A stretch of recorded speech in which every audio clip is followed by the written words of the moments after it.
a few words about Hazrat Ali alayhi salam and Nahjul Balagha. The sermons, letters and lectures of Hazrat Ali are no longer of disputed authenticity. Those who have read them with care know that they have that distinct ring of a great informing consciousness. To say in a few words something relevant about a book that has been the subject of countless multi-volume commentaries is to be naive. I will simply put down here what to me is the startling feature of the book and the man who spoke these words. First, the man. Hazrat Ali was the foremost of the companions, friend, and warlike grant him this. There are 4 things that no one shared with him, said a friend on his passing. He was the first to confess the faith. He was one who slept on the Prophet's bed on the night of Hijrat. He was one whom the Prophet called his own brother in the mosque of Medina on the occasion of Mukhat, brotherhood. And he was the one who conducted the last rites of the Prophet when he went on to God. The Prophet was the perfect human exemplar of obedience to God. Ali was the perfect exemplar of obedience to the Prophet. This is surely a simple way to put the fact of this greatness on record.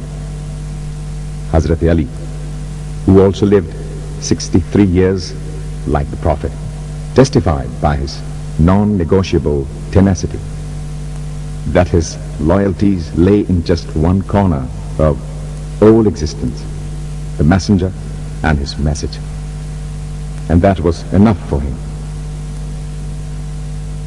Secondly, the book, Nahjul Balagha. These are the words by the greatest and the most intelligent eyewitness of the Prophet's life. In the divine plan, the fact that he was 30 years the Prophet's junior made him just right. At the age of 10, he was witness to the revelation, and thereafter every moment of the Prophet was seen and observed by him. He saw the luminous stage of the world lit by the spotlight of God. Modern readers often find the reading tedious. They think that it is like a book where the pages reflect time, but that is not true. This book is a collection of sermons and speeches given at diverse times and to diverse audiences. The notes of a good edition fill in the details that are needed to see with the eye of the imagination what is needed to place the sermon or moment in context. And so the modern reader must understand and forgive some of the features of the text as it is before him. He must respect that oratory and rhetoric, which are lost arts in this busy world of email and faxes, had different rules in the Arabian culture to which this man is heroically speaking. The reader must see that it was a style imposed upon both the speaker and the audience. Expected the speaker to first introduce himself and give the evidence of the claims that he is about to make. Bear all this in mind when you hear some of the sermons on the occasions of battles. But most painfully of all, when he talks of the events that overtook the Ummah after the Prophet's departure, try to hear the great regret at the way the message has been betrayed by those who should have embraced it. But he is in his element when he speaks of the reality of Allah, the just and justifying order of the universe, when he speaks of the realities of the next world as if it was almost upon him, seen by his own eyes. When he speaks of the previous prophets and their faces and hair, all this creates for us a richness in human language, reflecting the Quran's richness of narrative in the language of God. It has been noted that the Prophet, speaking as he was to all mankind, managed to retain a simplicity that allowed him to reach all minds, at whatever level they may be. But Hazrat Ali was not so constrained. This allowed him to go into the higher philosophical issues that were embedded in the message but needed fleshing out and elaboration.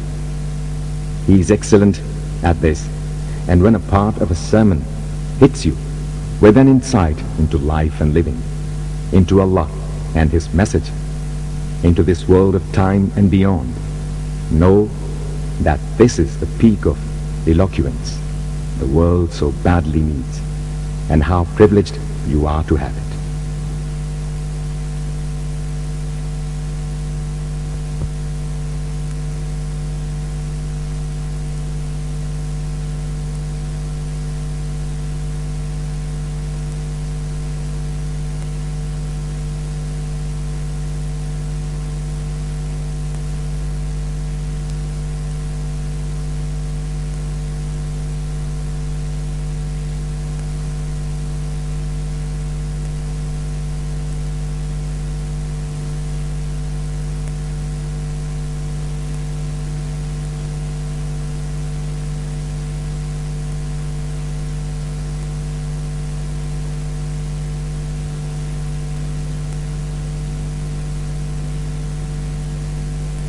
Bismillahirrahmanirrahim.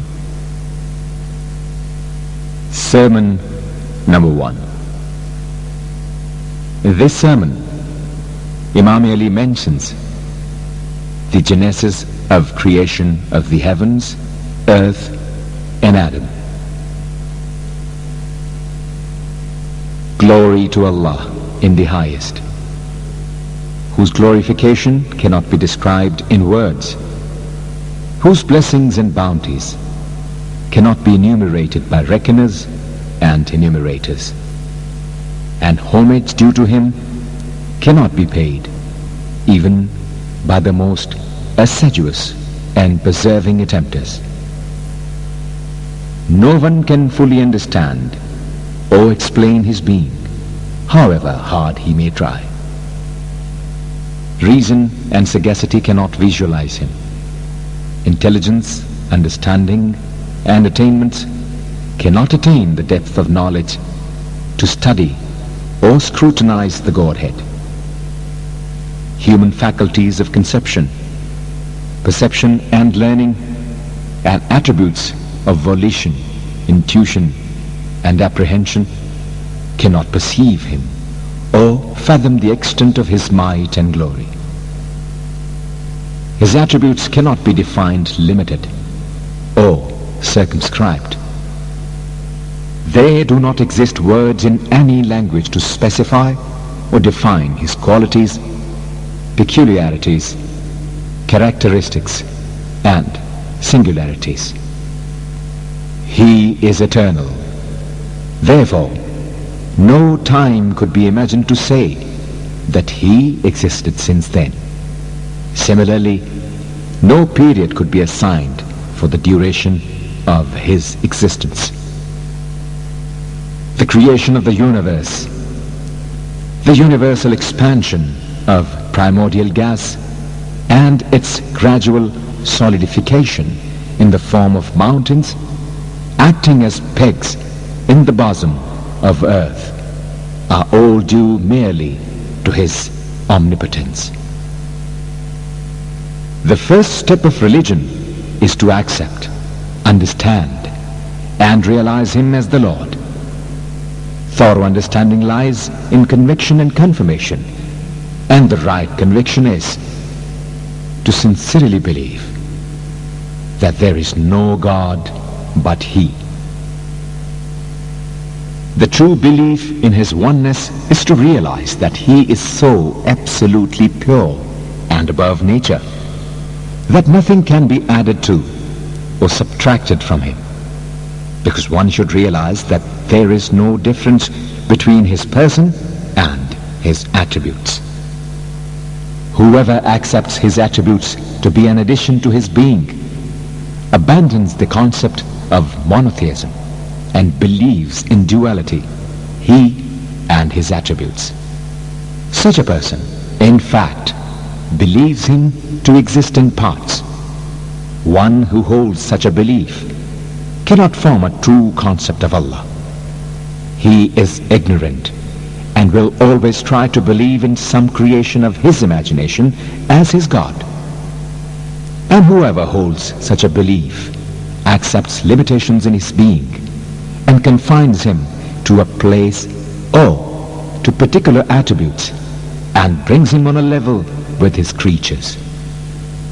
To believe that he is invested with the characteristic of residing in a particular place, heaven or earth, and to point towards him accordingly, or to believe that he is restricted to a special position or occasion, that is to localize him, or to consider that certain place or time can exist without him and can be void of his omniscience and omnipresence, is a conception which results in assigning Godhead to a numerical unity.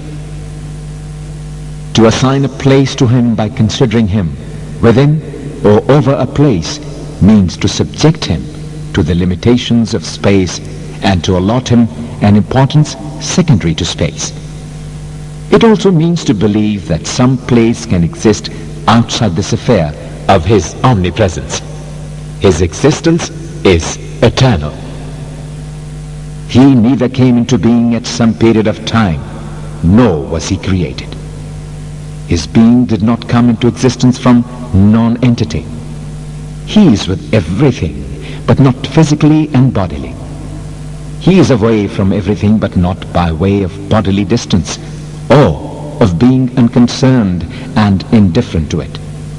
He acts and works, but his action or work does not require any movement or help of any parts of body, instruments or machinery. He had vision, even when there was nothing to see. He is one and alone, because he has no companion who would keep his company, or whose absence he would miss. He originated the creation without passing through any anxiety, and without first trying experiments and benefiting by the results, or improving the models, and without finding himself obliged to move about, forced to carefully work out a particular plan or line of action.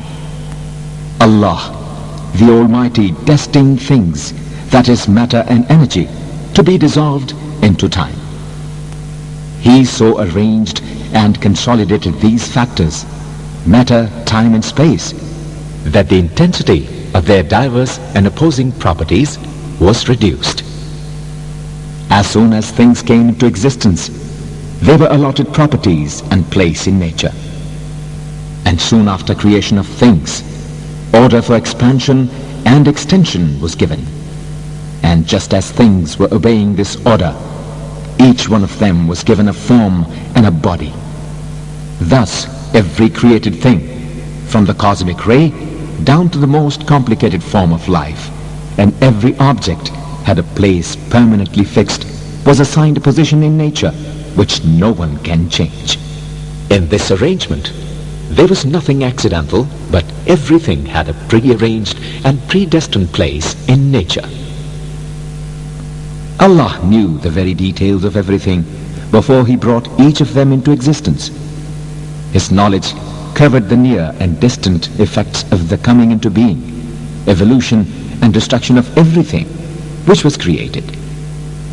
The Almighty Lord assigned places to these objects in space, and to gain this end, the primordial gas or germ started breaking its continuity and consistency, thereby dividing into nebulous masses. The space was ordered to expand and to provide in its vastness places for this expanding nebulous mass. This stupendous mass of fluid was swirling and sweeping, and the shaking conglomeration was in an extremely disturbed and turbulent state. In it, huge waves, millions of miles high, were rising. The force of spontaneous expansion was acting. The most powerful stormy wind was rolling, rotating, shaking, drifting, sweeping, and forcing this fluid mass into outer regions of the space. At this stage, the force of expansion received the order to reverse to the system of condensation. All this time, the enormous velocity of expansion was kept under perfect control. He then bound the whole system within limits. At this juncture, Allah brought into existence a third force, resembling a highly strong wind. It stopped further thinning of the fluid yelm and forced it back towards the center of the gravitation. Therefore, tremendous disturbances were raised in its body.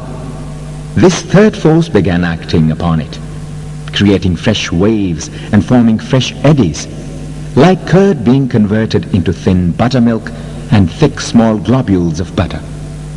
This wind, the third force, was acting very strongly in diverse ways. On the one hand, it turned the whole body of matter and energy in such a way that every part of it was equally and uniformly under its influence, till the yelm took up the form of something resembling foam and froth, which formed islands of thicker matter in the sea of thinner matter. Each foam and eddy was a galaxy. Thus the Lord created galactic clusters, 7 skies, one beyond the other. The lowest cluster was to act as a base or center from which expansion was developed in all directions, and others, galactic clusters, looking like roofs, one over the other. The galaxies were and are still today floating in space without any support, occupying their places without any prop. He then allowed each galaxy to be adorned with its luminous suns or stars, planets reflecting lights of suns, and satellites, moons, while every one of them, stars and satellites, was decreed to rotate on its orbit within the limits of the constantly rotating roof galaxy. After having opened up the space, Allah filled it with different kinds of angels. Some of them, since their creation, have engaged themselves in prostration and have not got and will not get a chance to rise to the bowing posture, ruku. Some are bowing and will never stand up, while there are some who are standing in a file worshipping and will never leave their places or move. Some are constantly glorifying Him since their creation and will continue it without a break to the end of their existence. They never get tired, nor the constant work annoys them. All angels are so created that exhaustion and fatigue do not betake them, and oversight, negligence, or forgetfulness do not affect them. Some of them are trustees of His revelation and act as messengers carrying His commandments to His prophets and apostles. Some of them are guardians of His creatures, while others are guards of paradise. Some are so created that they extend from one part of the space to the other, even reaching beyond the limits of space. The grandeur of His might and glory has dazzled them, and realization of their own humility and meekness overpass them. His might and power screens them from the eyes of His other creatures. Having realized His greatness, they do not associate Him with any form, figure, appearance, shape, or size. Neither do they ascribe attributes of His creatures to Him, nor confine Him to a place or position, nor compare or liken Him to anything. Some commentators consider the following sermon to be Sermon 2. Allah then gathered together earth having various properties, hard, soft, saline, acidic, etc., having different colors and humus. He moistened it and allowed it to ferment till it became one cohesive mass and took up a form, perhaps amino acid. He then allowed this shapeless mass having to take up a shape, various twists and curves in its body, and many limbs, joints and segments. He then allowed this figure to remain for a period known to him, till its central structure of bones started getting solidified and became solid and strong enough to support the whole figure and to bear its weight. It continued like that for a period of time, and then he infused into it the divine spirit, and the figure stood up as a man. This creation was an intelligent and rational being, using intellect instead of instinct, and having complete control of mental faculties and full command over his limbs. He further had natural sagacity and wisdom to differentiate between right and wrong, between truth and falsehood, and between justice and injustice. And he could distinguish between various tastes, colors, smells, as well as between different species of things, plants, and animals around him. This creature, man, had a body constituted and composed of substances having contradictory, conflicting, and divergent properties, as well as compatible, agreeing and harmonious qualities, having intrinsic heat and cold, and latent humidity and dryness. Having created and perfected such a being, he ordained the angels to hand over the trust committed to their care, and to fulfill the promise they had made, which was to accept his superiority and to recognize his greatness. He therefore ordered them all to pay their homage to him and to bow down before him. They all obeyed his command, except the Satan, who had a prejudice against Adam, and his bigotry led him to rebel against his orders and to behave impudently. He was arrogant of his origin of fire and humiliated Adam upon his origin of clay. Wrath of Allah be upon him, and he was given time till the day of judgment. Allah then allowed Adam to live in a place where he could pass his time happily, free from every kind of sorrow and grief. Adam was fully warned of Satan's enmity with him and his evil intentions against him. When the Satan saw Adam living in such a happy surrounding and having such a good company, he again felt jealous of him and allured him out of his place, position and status. Unfortunately, Adam could not see through the deception and changed the firm belief which he ought to have in the advice of Allah to doubt in the usefulness of this advice, that Satan is jealous of him and will harm him. And instead of a strong courage to act in obedience to the advice and according to his conviction, he faltered and fell into the trap. He thus changed his happy and carefree condition into that of uncertainty, fear, disappointment, and shame. After his first lapse, Adam felt ashamed of his weakness and repented. Allah, the Merciful, accepted his penitence and taught him the way to seek his forgiveness, favor, and grace, and promised to take him back to paradise. But for the time being, he sent him to the place where he had to strive for his living, a place where he could have children and his race could multiply. Allah selected his prophets from the descendants of Adam, took covenants from them to faithfully act according to his revelations and to propagate his message. The system of appointing messengers and prophets was adopted when many people broke their covenant given to Allah and went back upon their words, forgot their duties and divine rights, began accepting others as their gods, and started worshipping them because Satan had induced them to give up the ways of Allah and to forsake his worship. Allah sent his prophets continuously, one after the other, so that they might remind human beings of the duties which nature had laid upon them, as a part of the plan of their existence and as the fulfillment of the promises made by their spirits on the day of creation.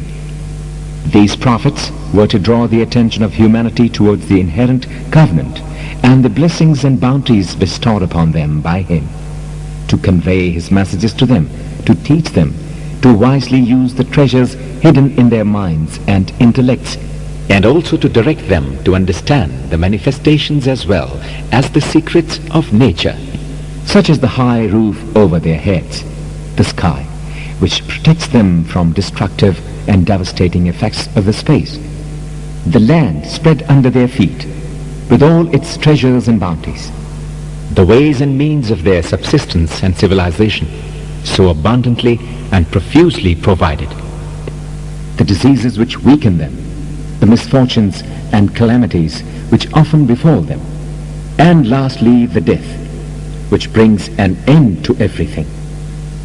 Allah, the Almighty, has never left his creation without guidance and education through his prophets, without a divine book, without conclusive and effective proof, and without a clear path to salvation.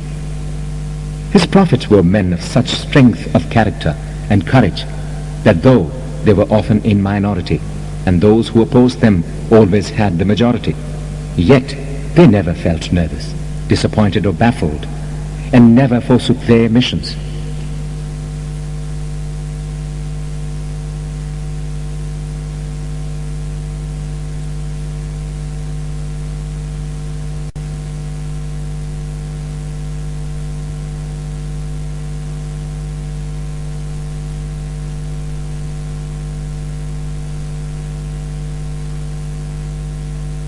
None of them left this world without indicating and pointing out the one who was to take up his place after his demise and carry the divine mission. Thus, every one of them was predicted by the prophet who passed away before him, and in turn was testified by him. Therefore, it was not difficult for human beings to recognize the true prophet and distinguish him from a pretender. Thus, ages succeeded ages, till Allah desired to bring the teachings of his religion to the final stage of perfection. And, as he had promised in the beginning, he appointed the Holy Prophet Mohammad, peace be upon him and his progeny, as his last prophet. He had made every one of his prophets to accept the prophethood and greatness of this chosen messenger and to appoint his time and mission, and they had fulfilled their promises. The signs and indications of his birth and delegation of divine mission to him were very clear and prominent, and the place where he was born was very august and auspicious. When he was entrusted with the divine mission, at that time people were following different creeds, were divided into numerous sects, and had multitudinous schools of thought. These diverse creeds and religions were mostly divided into three main classes. Some of them compared Allah to his creatures and thus tried to personify him. Some others tried to impart his attributes to others and thus gave way to infidelity, while others had no faith in his attributes or his being. Through our Holy Prophet, Allah made these people check their ways of thought and worship, and he thus wished to bring them out of their ignorance. Allah decided to call back Muhammad, peace be upon him and his progeny, to the sublime vicinity of his glory and bestowed upon him his highest favor and blessings.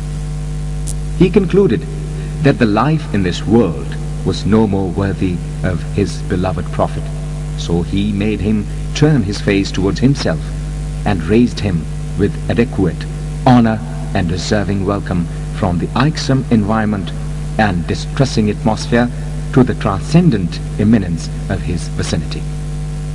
The Holy Prophet, while departing from this world, left amongst you the same things as were left by the preceding prophets amongst their followers, because none of them ever left this world without leaving behind him a clear and intelligible set of directions and a prominent, easily recognizable and lasting emblem. In the same way, our Holy Prophet left the Holy Quran with you. He not only left this divine book, but he had during his lifetime fully explained all which this book declared lawful and legitimate, or unlawful and prohibitory for you, which act was obligatory and which act was desirable, which of the orders or interdictions remain in force and which were repealed, where no exemption and leniency was to be tolerated, and where the merciful Allah had allowed indulgence and leniency, where there were the commands which pertain to particular occasions of persons, and those which were general for all times, places and persons, the warnings given, the examples cited, the maxims, the precepts, the aphorisms, and the truisms repeated, the instructions which were precise and clear, and those which were complicated and difficult to understand. All this he explained to you, commenting, interpreting, and explaining every ambiguous passage, and clearing impiled subtleties and significances. In the holy book Quran, there are certain portions whose knowledge and understanding is made imperative to every Muslim, and there are certain others which are such that their full understanding is not made obligatory to all, but it is optional. Few orders in it appear incumbent according to the text of the book, but the traditions of the Holy Prophet have explained them to be repealed later on. Conversely, certain orders originally enforced through the traditions were afterwards revoked through this book. Certain injunctions pertain to certain times but not universal and not obligatory in changed circumstances, environments and times. This book has clearly differentiated between several interdictions and prohibitory commands. There are unpardonable and mortal sins, which are fatal to the soul and salvation, and the penalty for them is hell, while there are minor sins and lapses which may be pardoned. In the same way, there are certain other deeds whose part also is acceptable, and men are at liberty to widen the scope, field, and extent of these deeds. Sermon 3. About Hajj, the holy pilgrimage to Mecca. Allah has made the pilgrimage to his sacred house obligatory upon you. It is a house which he had destined to be an altar and a place of veneration and worship for all human beings. People gather around it to satisfy their longing for visiting it, as thirsty animals gather around a watering place to satiate their thirst, and as pigeons fly towards their nests. People assemble at this house of Allah to refresh their faith, obtain hope and peace of mind, and to find a refuge from sins and vices. Allah, glory be to him, has made Hajj an institution to judge the submission of human mind towards his might, and a sign of their belief and respect to his greatness. He selected from among his creations those who listen to his commands and obey them, who testify to his orders and come to stand at places where his prophets have stood before them. In going round the Kaaba, they resemble the angels who fly round his divine throne. In this divine trade, they are securing benefits of performing his worship and hastening towards the promised land of forgiveness and blessings. The glorious and almighty Allah has made this house an emblem of Islam, a place where people can find rest, peace and hope. He had made Hajj obligatory and its pilgrimage incumbent upon you. He says, for those who have the means and ability, pilgrimage is an obligation laid down by Allah. The disbelievers should know that Allah is independent of his creatures. Surah Ali Imran. Sermon 4. Imam Ali delivered this sermon on his return from the Battle of Siffin. In it, the Imam has explained the condition of Arabs in pre-Islamic days and the corrupt condition in which Islamic society had fallen again. Glorifying him, I seek the completion of his blessings. submitting with the willingness and obedience before His glory and majesty, and avoiding sins and vices, I thank Allah for His blessings. I seek His help in poverty and distress, which may suffice. Whom He guides will never be misled. One who disobeys Him will never attain salvation, and whomever He helps will never be confused or confounded. Verily, no one deserves thanks so much as He, and nobody can repay such thanks so beneficently and so bounteously as He. I testify and declare that there is no God but Allah, and He has no partner. The sincerity of this declaration and of my faith is tested, and the earnestness of my belief is beyond doubt.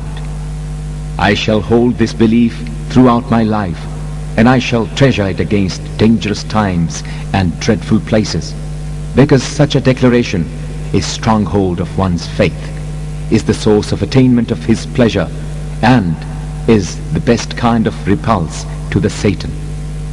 I testify that Muhammad, peace be upon him, is the servant of Allah and also His prophet, whom He has entrusted with His distinguished religion, with His recorded commandments, with His revealed and manifest book, the Holy Quran, and with specific and clear commands and interdictions, so that minds may be clear of heathenish, superstition, traditions and taboos, so that doubts about truth and justice of the teachings of Islam be removed, so that people may be trained to accept rational and logical proofs of the eminence of His preachings, and people may take warnings from the verses of the Holy Quran and lessons from the lives of wicked people.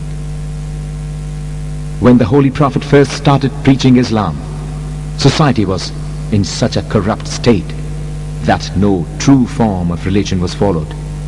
Convictions and beliefs about truth and justice were disrespected. Basic principles of life had become very divergent. Commands of Allah were set at naught. A way out of this vicious chaos seemed impossible, and the road to the realm of Allah appeared closed.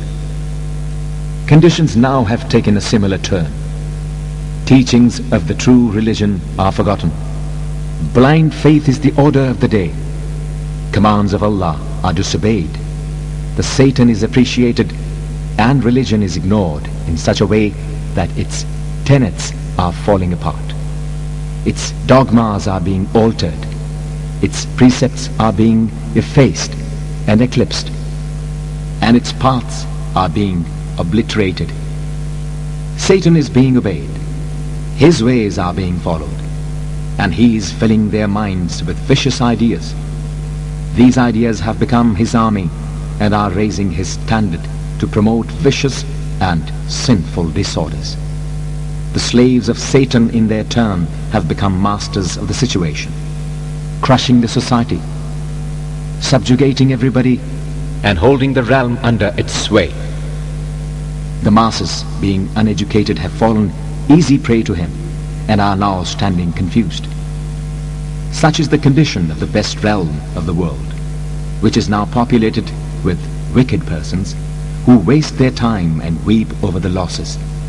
It is a realm where the learned have to keep their mouths shut and the uneducated and ignorant rule. Sermon 5. In praise of Ahlul Bayt, the progeny of the Holy Prophet, some commentators consider this as a part of the previous sermon. The Almighty Allah has bestowed His trust on Ali Muhammad, the descendants of Muhammad, peace be upon them, who are the strongholds of His commandments, from where they are expounded and interpreted. They are the fountainheads of knowledge created by Him, shelters for His teachings, forts for heavenly books, and lofty citadels to defend His religion. Islam in its beginning needed help and support. By them, Allah made Islam strong and powerful. Sermon 6. What kinds of people were hypocrites? Some commentators consider this as a part of Sermon 4 and 5. They sowed the seeds of sins and vices, watered them with vanity, deception and deceit, and then they harvested deception and destruction. None of the followers of the Holy Prophet could be compared with Ali Muhammad, peace of Allah be on him and his descendants, and none should be considered equal to them. There can be no resemblance between those who distribute bounties and those who receive them. Ahlul Bayt are basis of religion and pillars of faith. To them both the extreme fanatics as well as strugglers in the path of truth and religion can approach for guidance and salvation. They are efficiently capable and fit for the place and privilege of leadership and caliphate. They have been and are even now rightful heirs of the Holy Prophet who had entrusted them imamate. The caliphate has now come back to its right place and has reached the position assigned to it by the heaven. Sermon 7. This is the famous sermon of Shikshiqiyah. It is so named because while Imam Ali was delivering it, an Iraqi got up and presented a letter to him. He got busy in reading it. When he had finished the letter, Abdullah bin Abbas requested him to continue his sermon. The Imam replied, Ibn Abbas, this speech of mine was extempore and was being delivered at the impulse of that moment, like the Shikshiqiyah, the roar of a camel. It can't be continued. So far as the subject is concerned, the sermon is self-explanatory. By Allah, that man Abu Bakr snatched the caliphate as if it was an insignia which could be put on by him, though he knew very well that I was as indispensable to the caliphate as the pivot to the grindstone upon which its revolvings depend. The eminence of my position among those men was such that I was like a fountain head from which wisdom flowed, and nobody could aspire to rise to the heights of my knowledge. But I was forced to bear this usurpation and turn my face away from the calamity. I was in serious straits. There were two alternatives before me: either to fight for my rights without the help of supporters, or to patiently endure the bereavement. The endurance was going to be of such a sad and long duration that during this period young men would become old, the old would lose their vitalities, and the faithful would end their days unsuccessfully trying to improve the situation. After thoughtful consideration, I came to the conclusion that the wisest course for me was to face the disaster with patience and courage. I therefore bore it all patiently, though the very thought of usurpation of my just right was extremely painful and saddening to me. At last the first caliph died, but while passing away, he appointed someone else as the caliph. Here Imam Ali cited a verse of the poet, in which the poet Asha Hamdani draws a comparison between the days when he was leading with his brother a happy and carefree life, and again when he had to face difficulties alone. Is it not astonishing that during his lifetime the first caliph was always badly in need of the help of others to compensate for his imperfections and defects and to cover his faults and failures, but at the time of his death he thought himself to be wise and learned enough to fix and appoint somebody to carry on the duties at which he was a complete failure himself. Boldly and unscrupulously he and his successor in his turn pillaged and plundered the wealth of the community, leaving the state in such a sadly injured condition that the passage of time was increasing the intensity of the injury. It was almost impossible to undo the harm, and the danger of further repetition of the unscrupulous exploitations was apparent. But it was carried on under the guise of law and order, and many lame excuses were offered to justify those irreligious and unholy arrogations, and many more were repeated later. Thus, the situation was brought to such a pitch that whosoever took up the reins of the state or caliphate was in the unhappy predicament of riding an untrained and refractory she-camel.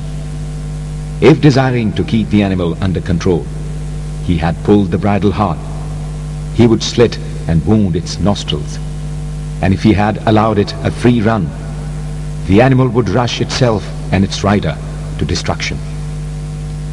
I swear by Allah that people were misled and they went astray. They missed the straight path of religion, but accepting the inevitable without reproving and with resignation, I bore the long and painful period of the devastation of human rights and religion, till the second person also died. But before his death, he left the question of the caliphate to the decision of a committee, and he thought that I could also be on the panel of that committee, because he had himself nominated me. O Allah, what had I to do with this select committee? I had nothing common with any of its members. Did I ever have a doubt about my preeminence and superiority when compared to the first, that I would accept to be one of the body of persons far inferior to him?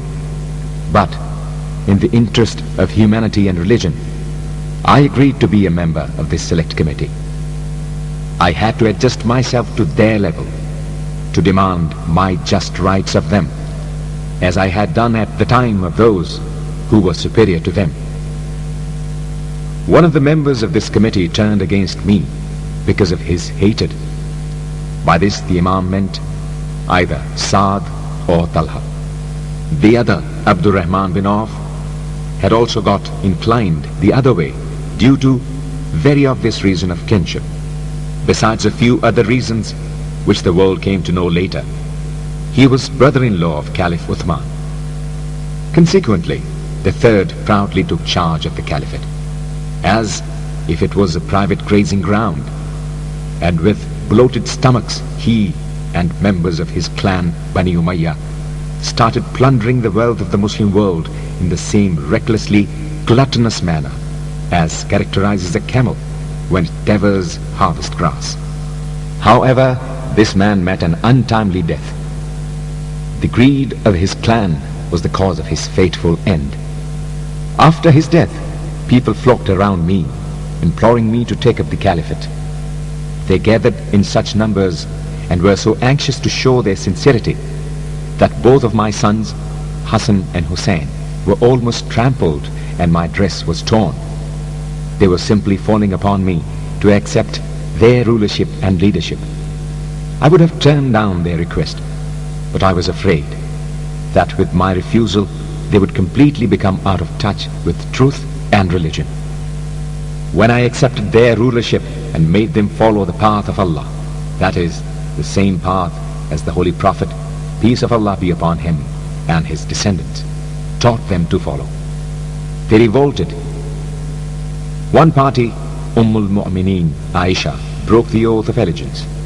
The second party, Kharjiites, became apostates, and the third adopted an equally wrong course, and coveting the power and wealth which are part of such a rulership, they started tyrannizing the people and oppressing them into subjugation. All the three groups behaved as if they had never heard the Holy Quran saying, "Paradise is meant for those who neither create mischief nor do they oppress human beings. The eternal peace and happiness is for those who lead a pious life." Surah Al-Qasas. I swear by Allah that they were made to hear these words of Allah repeatedly, and their meanings were clearly explained to them. But the vicious ways of life fascinated them, and its luxuries, its pomp and show, as well as its power and wealth enchanted them.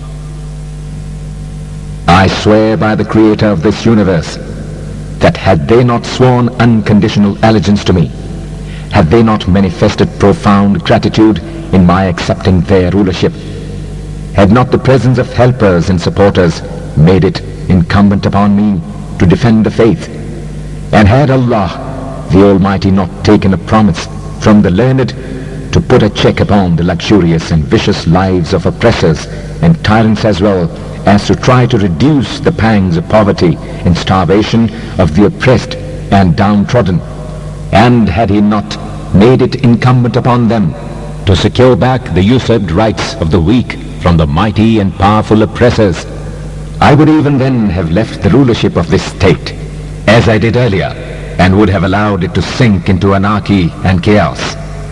Then you would have seen that in my view the glamour of a vicious life of your world is no better than the sneezing of a goat. Sermon 8. In this sermon, Imam Ali has depicted the mentality of Quraysh and what Ahlul Bayt have done to teach them Islam and to reform their minds. He finished it with an advice to them to accept religion sincerely. We, Ahlul Bayt, guided you from the abyss of ignorance and infidelity towards the horizon of knowledge and religion. We raised the standard of your life and behavior. Through us you saw the light of truth and wisdom, and came out of the dark alleys of paganism and depravity.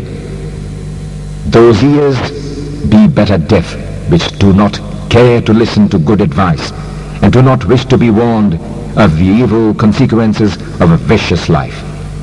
How could my humble and subdued voice induce such people to pay heed to truth, justice, and religion, when the strongly worded commands of Allah and His Prophet did not make them attentive? May Allah grant strength, boldness, and stability to persons who are afraid of nothing but His might.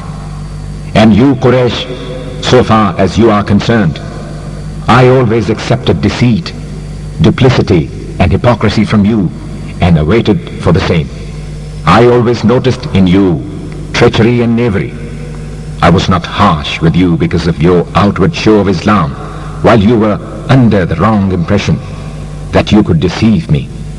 But my sincere love of truth and justice has always kept me warned of your treacheries and frauds.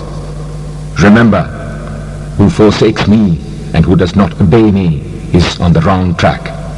I never doubted the obligations laid upon me and the rights and privileges due to me from the time they were revealed to me. You know, Prophet Moses was never afraid of death. What he really feared was ascendancy of wealth, power, and ignorance over truth and justice. Similar is my case. Death does not frighten me. It never did. What I am afraid of is that you do not realize that you are standing on the crossroads of truth and untruth. Remember, those who sincerely accept religion will never be disappointed.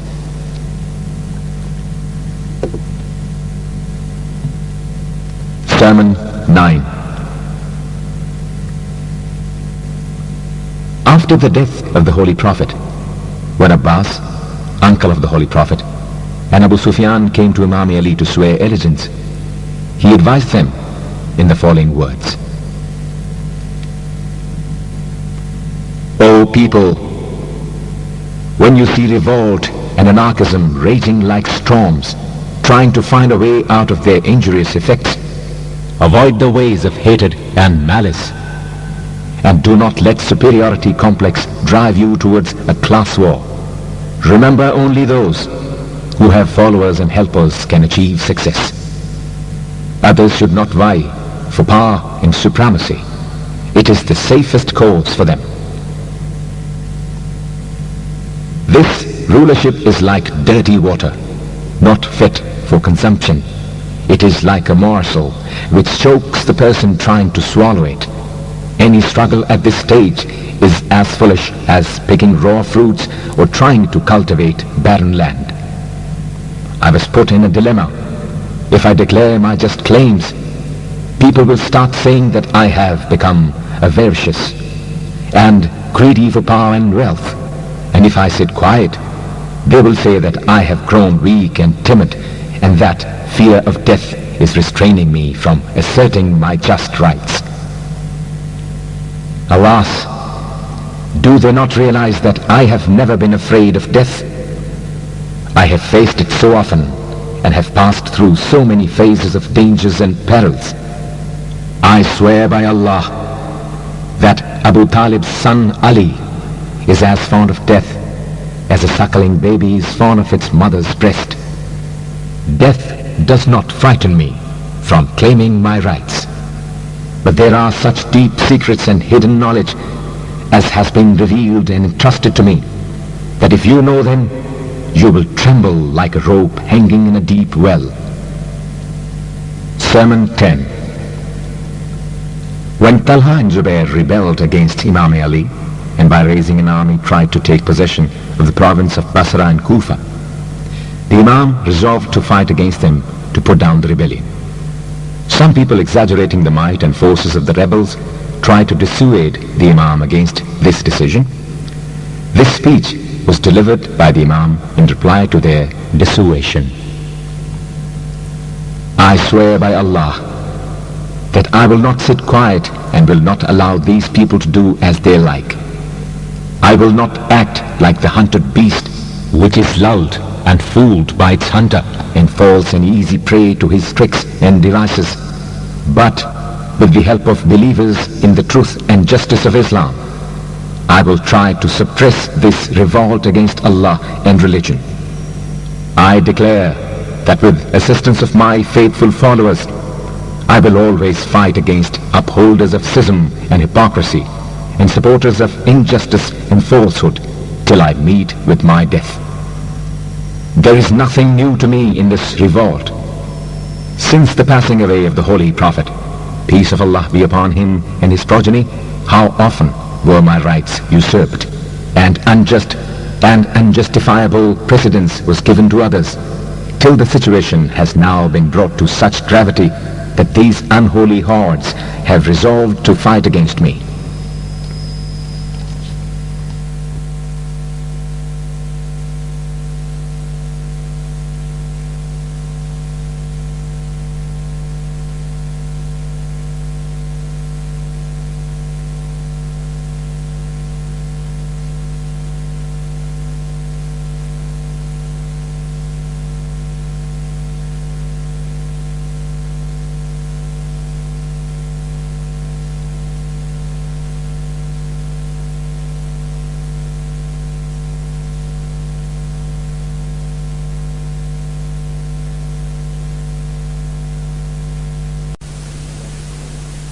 Sermon 11.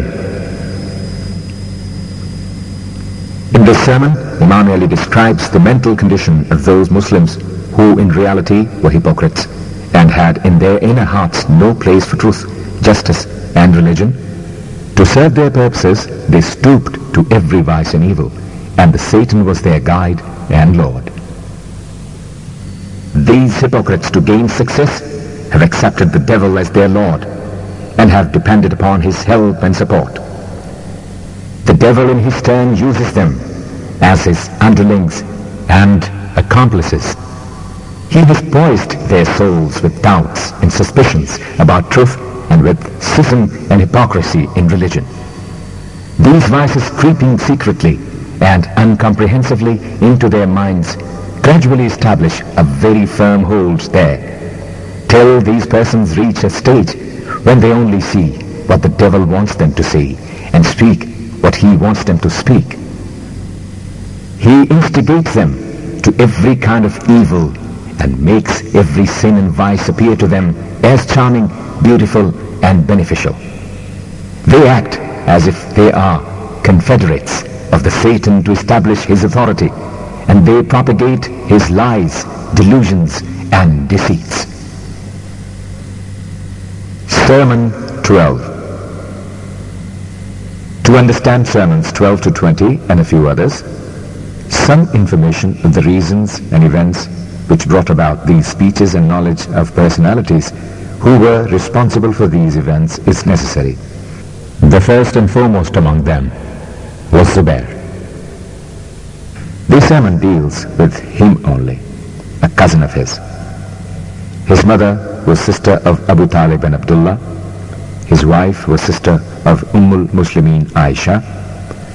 After the death of Caliph Uthman, Zubair took the oath of allegiance to Imam Ali, and later on he changed his mind, and along with Talha and Muslimin Aisha, he joined the rebel against Imam Ali, and the Battle of Jamal took place.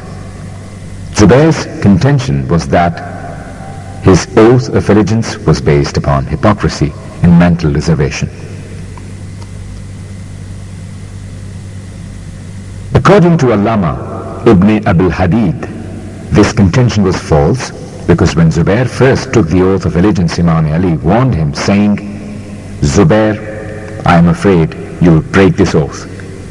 Zubair replied, "Do not be apprehensive on my account.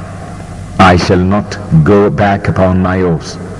Let Allah be my witness to the truth of my words." The real reason, Ibn Abul Hadid says, for Zubair and Talha to go back upon their oaths was that Muawiyah made fool of them. When Muawiyah learned that Muslims were unanimous in accepting Ali as their ruler, he wrote a letter to Zubair and sent it through a man from Bani Umayyas. In that letter, Muawiyah wrote,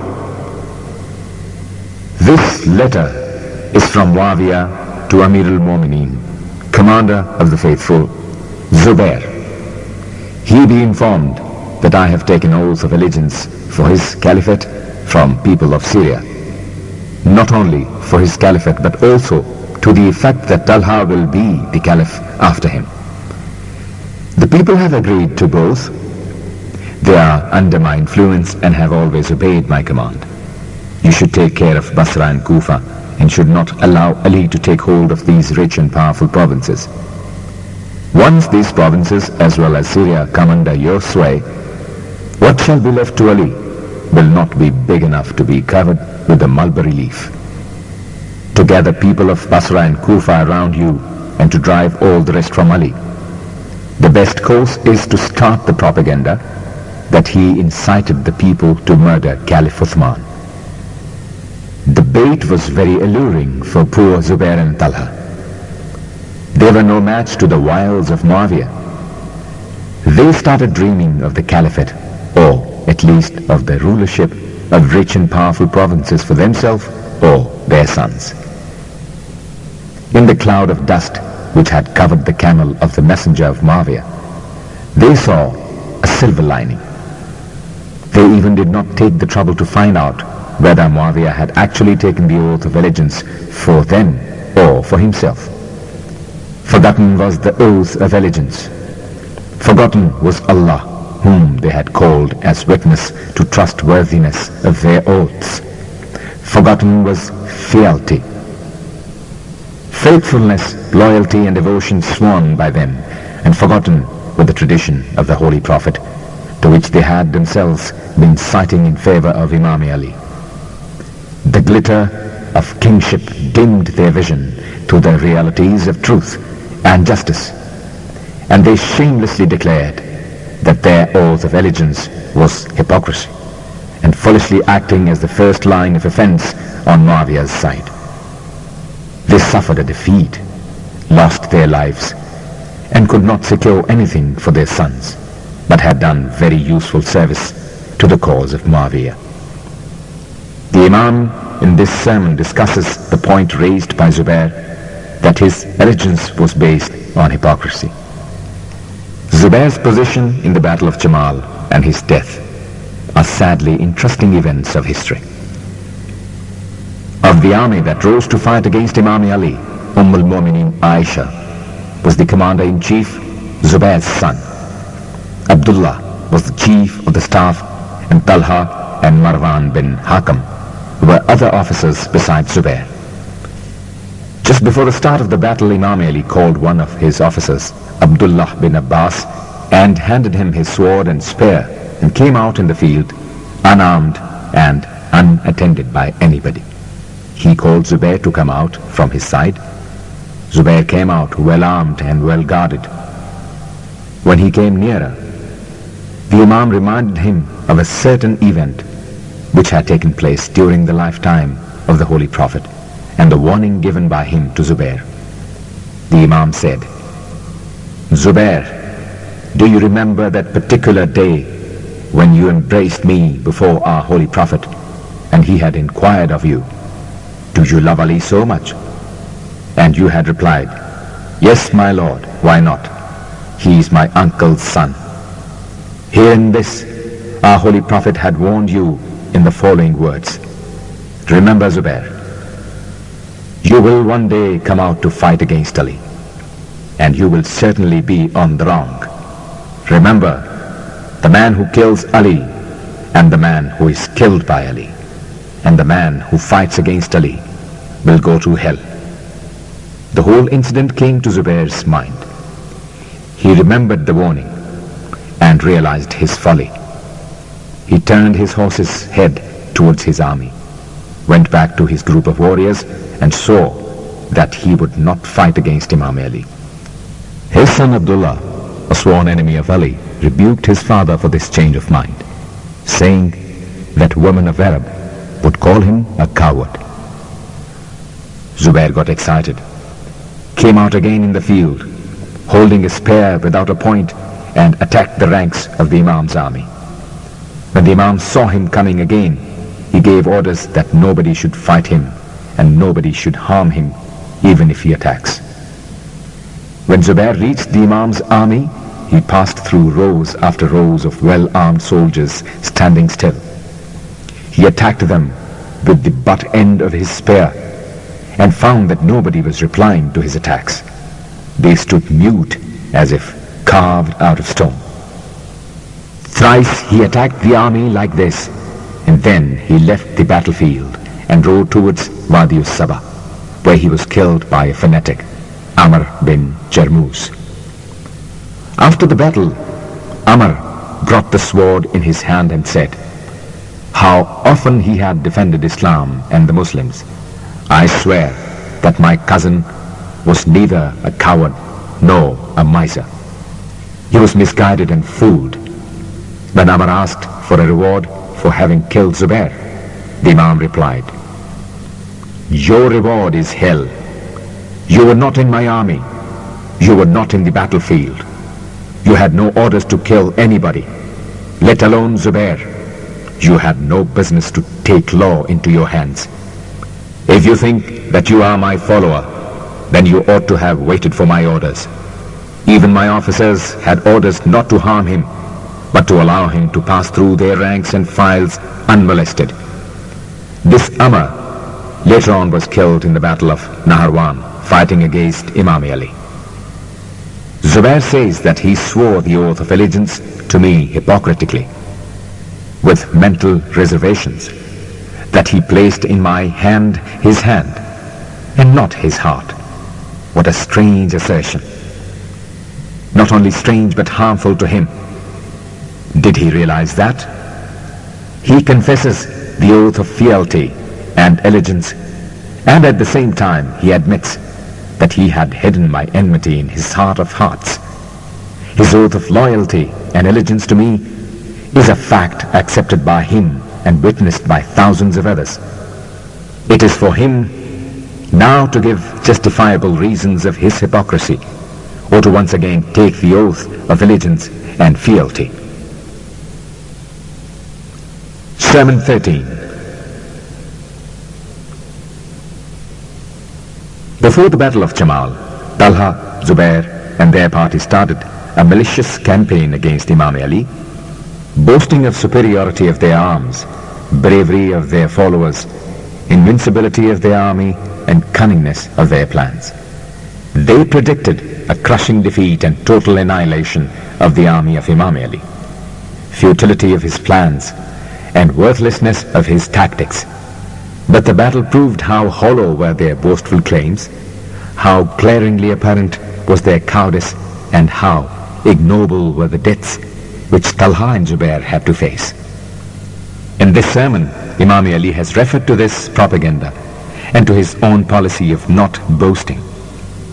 These people were very loud in their boastful declaration and very conspicuous with their pomp and pageantry. Yet in spite of all this, they proved very timorous and cowardly. Our policy is to believe more in deeds than in words, not to boast but to attain. We never talk of success unless we have achieved it. Sermon 14. Imam Ali delivered this sermon when, after Talha and Zubair breaking their oaths of allegiance and serving their connections with him, went away to Makkah. He, through his prevision and foresight, realized that Muawiyah was behind all that mischief. He was making Talha and Zubair as cat's paw, and they were acting on his behest.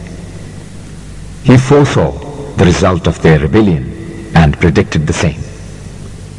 Followers of truth and religion, beware that Satan has amassed his followers and has mustered his cavalry and infantry. But I have my prescience with me. Neither my intelligence ever confused me, nor kept me in doubt about truths and facts, nor was I ever deceived or prevailed upon by others. Let them try their worst. I swear by Allah that I also shall put up such a fight that those who confront me shall not leave the battlefield alive, and those who escape death shall not dare to fight against me again. Sermon 15. During the Battle of Jamal, the camel, when Imam Ali appointed his son Muhammad Hanafiya as the commander of his army, he gave him the following instructions. Remember, my son, mountains may move, may leave their places, but you, on no account, should retreat or run away from the battlefield. Be bold and resolute, and offer your head in the service of Allah. Fix your feet firmly in the ground. Keep your eyes on the last row of your enemy. You must reach there after overthrowing the front rows, or you must not overlook the movements of rear ranks and merely concentrate on the front line. Do not waver and do not get nervous. Remember that only Allah can help, and He should be trusted upon. Sermon 16.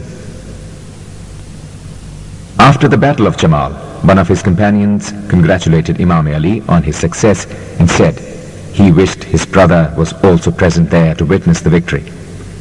The Imam asked him whether his brother was a friend and follower of the faith, and getting the reply in the affirmative, he said, "Then he was with us in our army. Not only he, but even those of our friends and supporters who are yet to be born in times to come were with me in this battle, and in them the true Islam will find its power." Sermon 17. After having defeated the Basrites in the Battle of Jamal and taking possession of Basra and adjoining provinces, the Imam delivered this sermon in which he condemned the activities of Basrites. Allama Ibn Masam in his book quotes this sermon with the following sentence, which is missing in Sayyid Razi's compilation. O people of Basra, you citizens of Mutafika, a very old name of Basra, which was thrice inundated, and on every occasion all of its citizens were drowned. I'm afraid you have earned the fourth destruction. You Basrites, you were in the army commanded by a woman, al-Mu'mineen Aisha, and you were the followers of an animal, the camel of al-Mu'mineen, which was used as a banner in the Battle of Jamal, and around which the Basrites had flocked. You obeyed the blubbering and braying of that camel as if it was a command from a leader, and when the animal was killed, you routed and ran away. You are wicked and depraved in nature, faithless and untrustworthy in character, and hypocrites and schismatic in religion. Even the waters of your wells, reflecting the sourness of your disposition, are brackish. Those who live amidst you are forced to lead a life of sin, and those who sever relations with you will receive the blessings of all merciful Allah. As if I see the whole city of Basra inundated once again, and the Masjid of Basra standing in the midst like a boat on the bosom of the sea. It appears as if the curse of Allah has swept you in the form of a flood, submerging everything in its way, low-lying areas as well as highlands. There are a few other versions of this last paragraph of the Imam's speech which are given below. I swear by Allah that surely your city waited in such a way that the masjid will appear like a boat with bulging breast, or like an ostrich seated on the ground. The masjid of Basra will look like the breast of a seabird swimming on the surface of the sea. You Basrites, can you not realize that your city is extremely dirty and stinking? It is so near to water Persian Gulf on one side, and confluence of Euphrates and Tigris on the other, and yet, on account of your evil thoughts and deeds, you are far removed from the blessings of the heaven. You even cannot take advantage of these bounties of nature. Out of the evil, corruption, vices and sins spread all over the earth. 9/10 are concentrated here. They engulf those who come to this city, and those who run away from your surroundings receive the pardon of Allah. With my insight, I see your city submerged in such a way that only white minarets of its masjid appear above the water level like seabirds on the surface of a sea. This prophecy also came true. The rivers of Tigris and Euphrates flooded the city and completely submerged it, leaving the minarets off. Sermon 18. This sermon is also in rebuke of Basrites. Though your land is so near to water Persian Gulf on one side and the confluence of Euphrates and Tigris on the other, yet on account of your evil thoughts and deeds, you are so far removed from blessings of the heaven. You are not in a position to take advantage of these bounties of nature. You are ignorant and stupid, and in your minds sagacity and wisdom have given place to foolishness and idiocy. You are a very conspicuous target for those who want to hurt you, a soft morsel, conveniently to be swallowed, and an easy prey to be hunted. Sermon 19. Before reading this note, please read the notes to Sermon 20 and 22, for this sermon ought to have been placed after them. After the events, as described in the above notes, when Imam Ali took charge of rulership of Islamic State, he found the Caliph Uthman had granted large estates and fiefs to his relatives. According to Ibn Abil Hadid and Abu Uthman Jahiz, when Muslims invaded Armenia and conquered it, Caliph Uthman granted all of the Qum's income of this rich estate to Marwan bin Hakam. The Imam did not approve this type of nepotism and squandering of public wealth. He handed back all these fiefs and estates to the public exchequer. On that occasion, he delivered the following sermon. By Allah, if I had found that public money had been squandered even in celebrating marriages and in purchasing slave girls, I would have taken them back and would have handed them over to the state, because functions and responsibilities of justice and equity are far-reaching and far extended. One who does not boldly act according to the dictates of justice and fair play will feel very nervous in facing tyranny and oppression. Sermon 20. Most of the commentators regard this sermon as the first to be delivered by Imam Ali on the occasion when people flocked around him to induce him to accept the rulership of the Islamic State after the death of Caliph Uthman. In it, the Imam has advised the people as what to expect: the cruel times ahead, small number of followers of truth and justice, perils, disasters, and death which they will have to face, and the ascendancy of vice over virtue and of falsehood over truth. Refer note to the Sermon 21. I hold myself responsible for what I say, and I guarantee the truth of my assertions. If there are those who remember well the hardships, trials, and distress of the early days of Islam, and if there are those who can correctly anticipate and foresee the cruel times ahead, times fraught with uncertainties, perils and disasters, fear of Allah can restrain them from rashly and nervously doubting the teachings of Islam, and can help them stand up to unknown and undreamt of ordeals in the way of accepting the principles of truth and justice. Beware that you are being spiritually tried and tested at this hour, and you will find hardships, perils and calamities reappearing in the same forms as befell you when Allah first ordered our Holy Prophet, peace of Allah be upon him and his descendants, to deliver his message and to propagate Islam. I swear by him who appointed Muhammad, peace of Allah be upon him, as his messenger and as an apostle worthy of his trust, that the existing order and form of your society will be subjected to satanical destruction. Its major parts will be vehemently disturbed, and its various sections will be violently mixed up, till the lowest and the meanest amongst you will find themselves in high status, and exalted persons will find themselves humiliated and persecuted.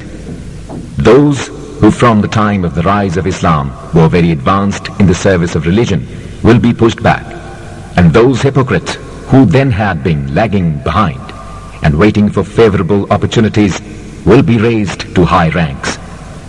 I swear by Allah that I do not keep back anything which deserves disclosure, and I have never spoken a lie. Believe me when I tell you that the developments of the grim events ending in the present situation and the happenings of the day have long ago been revealed to me. Remember that these sins are like unmanageable rebellious sins ridden by sinners who have no hold on the bridles, and these uncontrollable animals are rushing along with their riders madly towards hell, while fear of Allah is like trained and submissive horses under full control of their riders, pacing with fast but gentle steps towards paradise. Remember that there are two ways of life, the right and the wrong, and there are two kinds of people, those who follow the right path and those who adopt wrong ways. If you find the evildoers in majority or in ascendancy, and followers of religion and truth in minority, and downtrodden in a world full of apparent contradictions, do not feel surprised or disappointed. It has often happened like that. But truth and justice will prevail in the end, though it may not appear possible that those fallen low will ever rise to great heights. Sermon 21. This sermon is considered by some commentators as a part of Sermon 20. See the note at the end. In it, Imam Ali has described the three kinds of persons found in a society, and also the best course to be followed in life. A person who keeps in mind the consequences and reactions of his acts and deeds, the eternal reward and the eternal punishment, and who's busy molding his life with the ultimate destination in view, has no time for vice and wickedness. You will find three types of people in a society: those who exert and strive to be good and to do good. Their salvation is certain. Those who are lazy and lethargic, tardy stragglers, inactively and ineffectively hoping for the best. And lastly, those who are defaulters and failures in duty shall end in hell. Remember that extremes of right and left will lead you astray. Moderation is the best course for you to adopt. It will keep you within the four corners of the teachings of the Holy Quran and the tradition of our Prophet.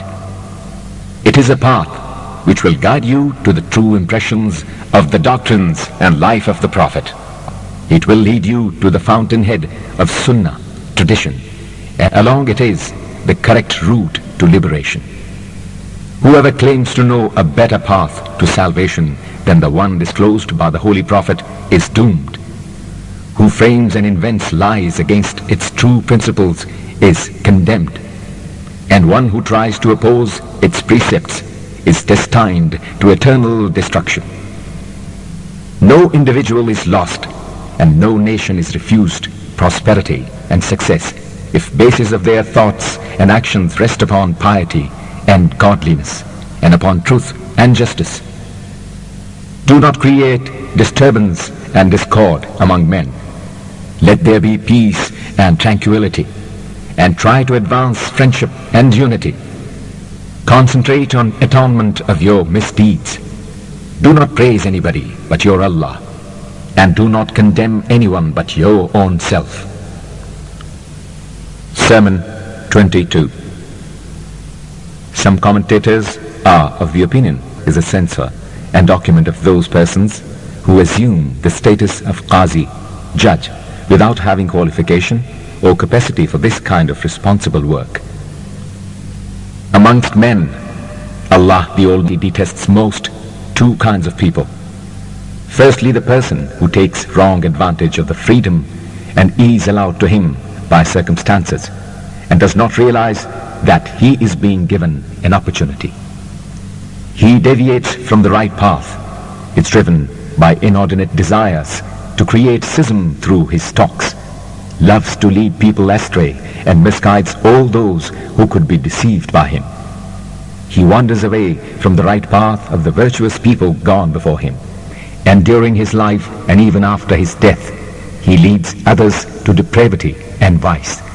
Having pawned his own soul for sin, he carries the responsibility of sins of others also. And then the person who has collected half-truths, ideas, and wrong concepts, and is consequently busy spreading apostasy among the ignorant and uneducated, is habitually engaged in evil deeds of creating dissensions and discords among his fellow men, and is blind to the blessings of peace, wisdom, and knowledge, though he actually is neither learned nor wise.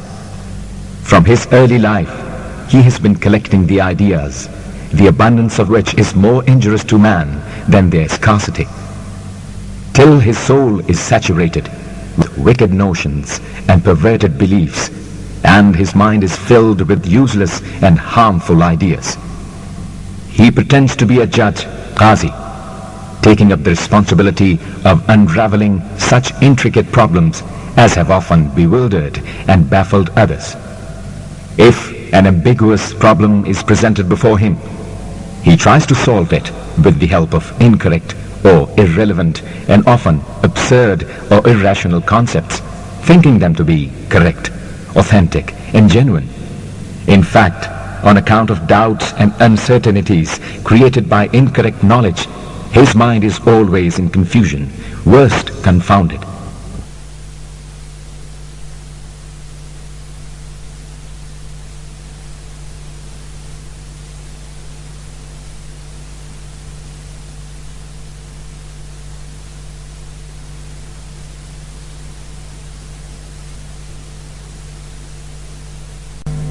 He never knows whether his readings are correct or wrong.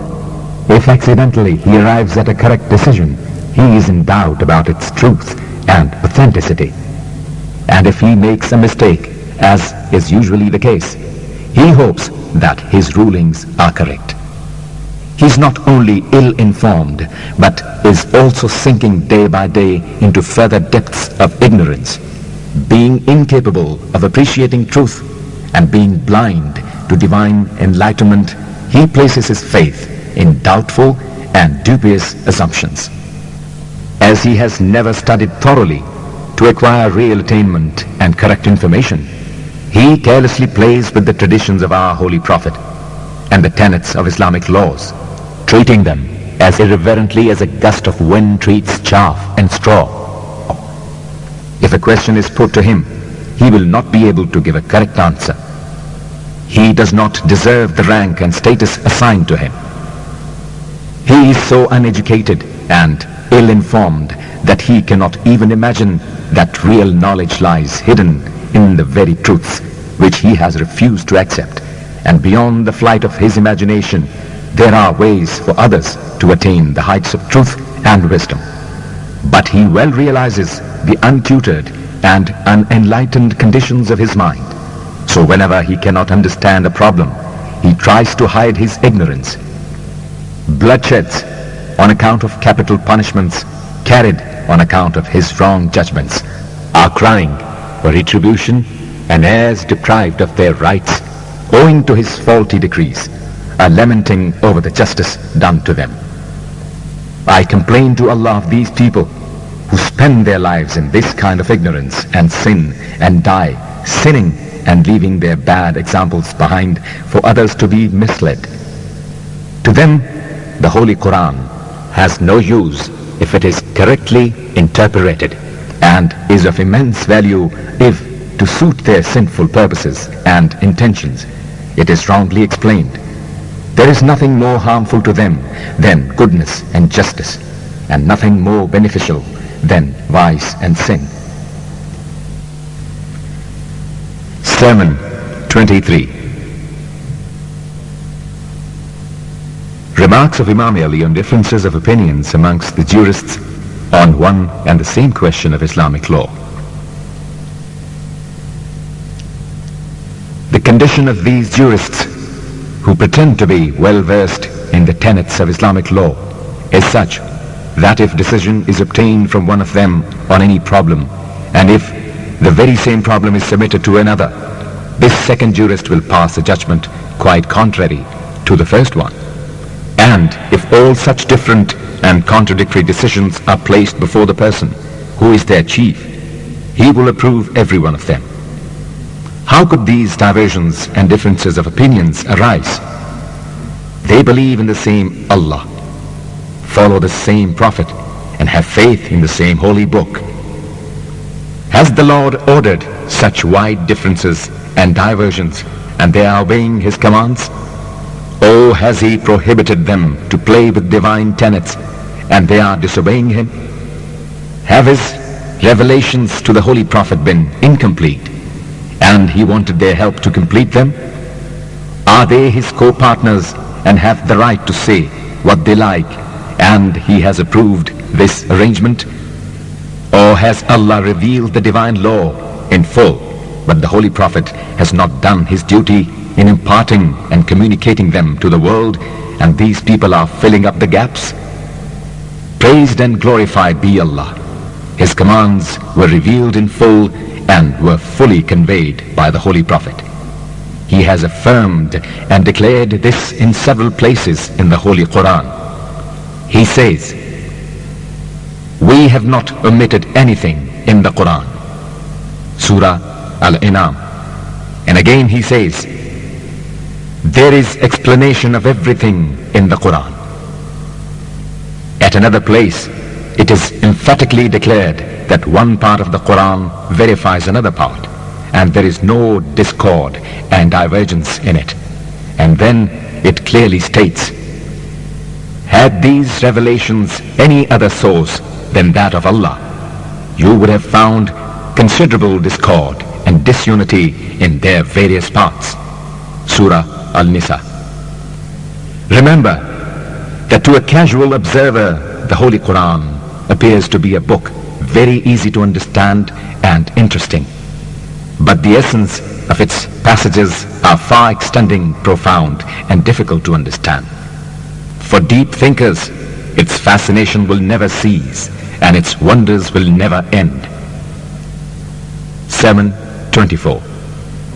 While Imam Ali was delivering a sermon in Masjid of Kufa, he was intervened by Ashas bin Qais, who disturbed the Imam's sermon, saying that such a speech was harmful to the Imam. Following is a rebuke on that remark. Ashas was a great hypocrite. He was the chief figure in the Battle of Siffin to bring about a truce and to save Muawiyah from a defeat. He had also once betrayed his own clan and got hundreds of them killed just to please Khalid bin Walid and to get into his good books. You a wicked son of a depraved father, a hypocrite, son of an infidel. Do you know which part of my speech is harmful and which is beneficial to me? May the curse of Allah and men be upon you. You were taken prisoner twice, once by non-Muslim Arabs and once by Muslims. And on both occasions, your ill-gotten wealth and your family connections did not prove of any service or help to you and could not protect you from getting behind the bars. One who directs and guides enemies sword against his own kith and kin deserves to be abhorred and loathed. Neither his friends can consider themselves saved from his wickedness, nor his enemies.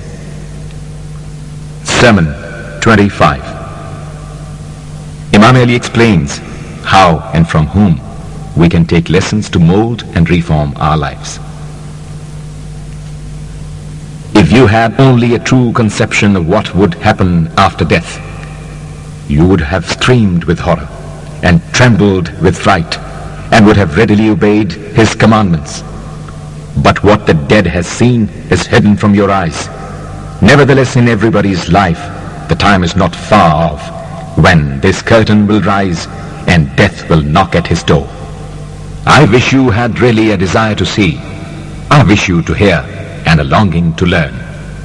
Islam has depicted vivid images, has given true accounts, and has tried to explain effectively and simply of what is going to be the end of life and what is to happen after death. It is a truth which I repeat that Islam has shown you a way out of these horrors, explaining to you what to do and what not to do. Apart from the teachings of Islam, have not the historical accounts of nations and lives of great men enough material in them for you to take warning from? Have they not explained to you that the outcome of life is death and where death would lead to? Who could, besides the divine prophets, be a better messenger of Allah to man than the history of mankind itself? Sermon 26. How to face your destiny on the day of judgment. Heaven and hell are both in front of you, and death, as a matter of course, is driving you towards your end. Reduce the burden of your sins and vices, so that you may carry on the journey with ease, and may feel happy to embrace your destiny. Those who have gone before are awaiting you. Sermon 27.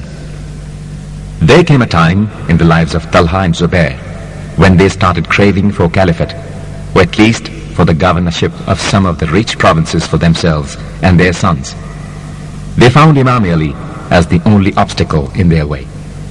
And as they were actually the people responsible for the murder of Caliph Uthman, they felt that by falsely declaring the Imam answerable for this deed, they would succeed in allaying the suspicion against them and in gathering followers around them, or at least in driving people away from the Imam. They started the propaganda that Imam Ali was responsible for this murder.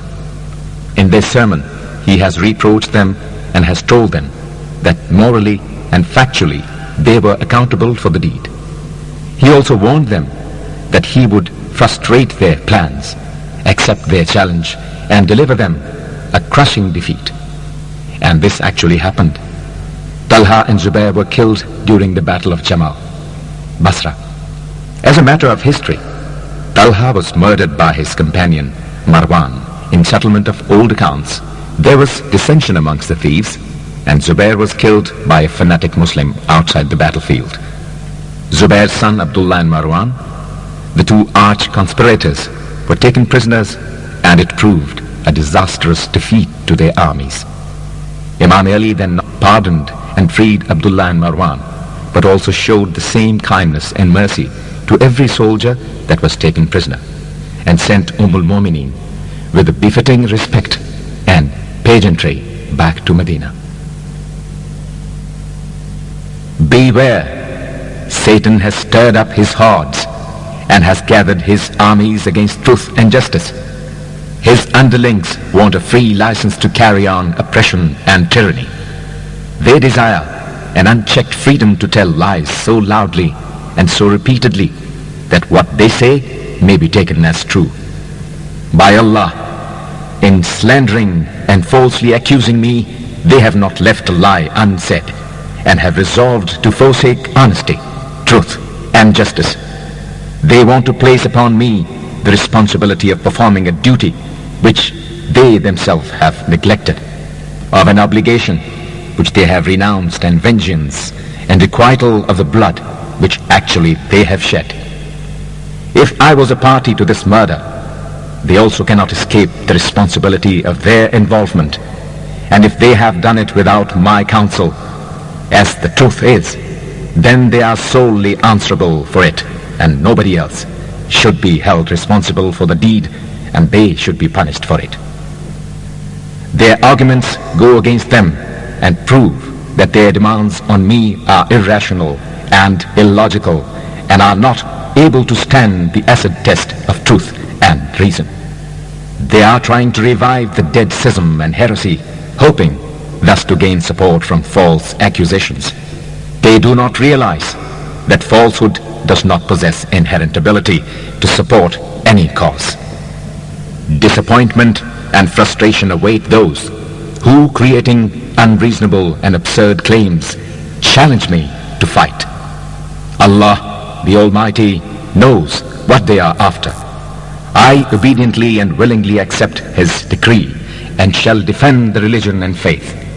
If they do not accept my advice and disobey my commands, then I shall have to fight with them.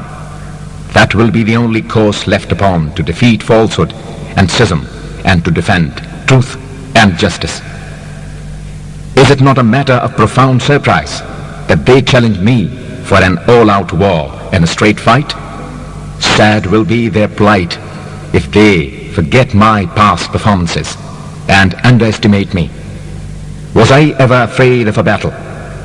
Did I ever wince before an adversary? Did anybody ever dare frighten me?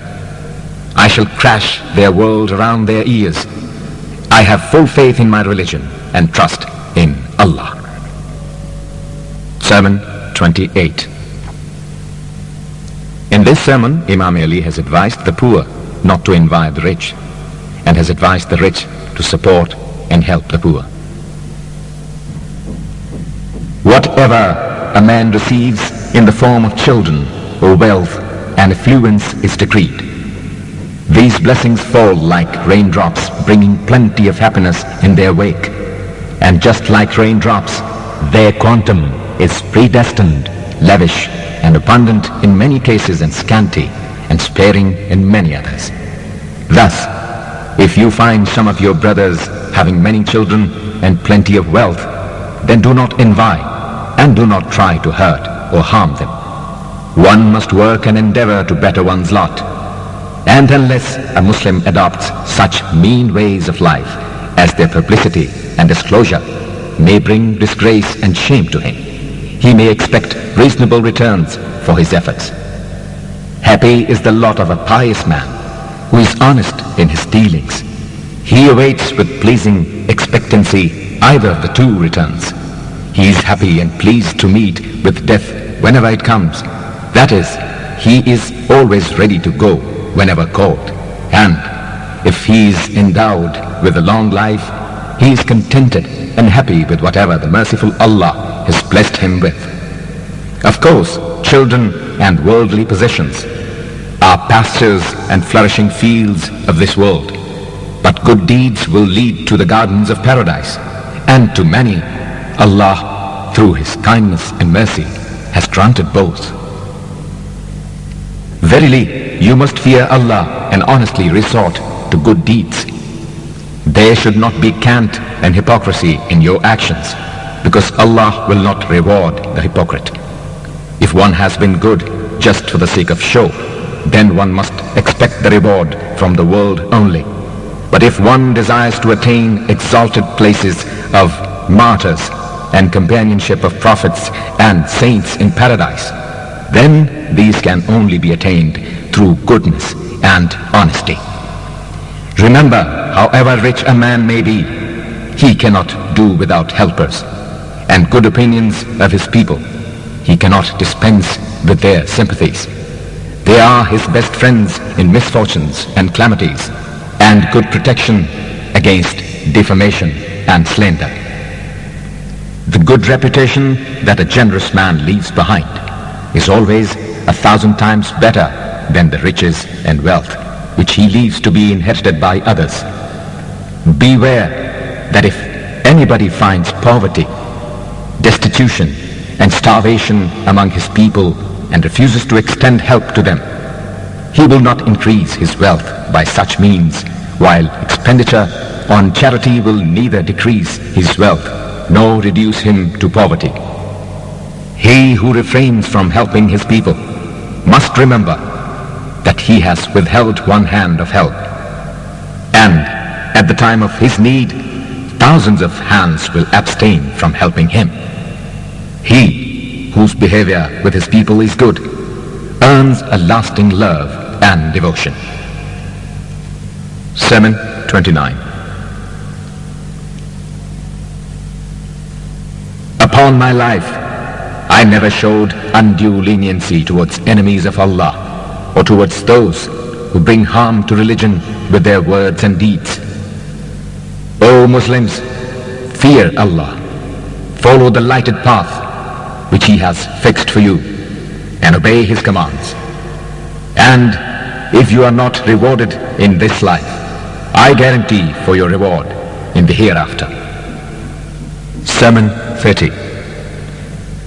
When the news started reaching Imam Ali that Muawiyah's hordes were ransacking border towns and had even taken possession of some of them, when two of the Imam's governors, Ubaidullah bin Abbas and Sa'id bin Nimran, fled to Kufa, leaving their provinces unguarded and undefended, and when the Imam learned that Ubaidullah bin Abbas's flight was so precipitated that he even had left behind his wife and two small babies, who were very brutally murdered by Basr bin Abi Artat, the commander of Muawiyah's armies, he felt very sad and annoyed at their cowardice and at their failure to observe discipline and obey orders.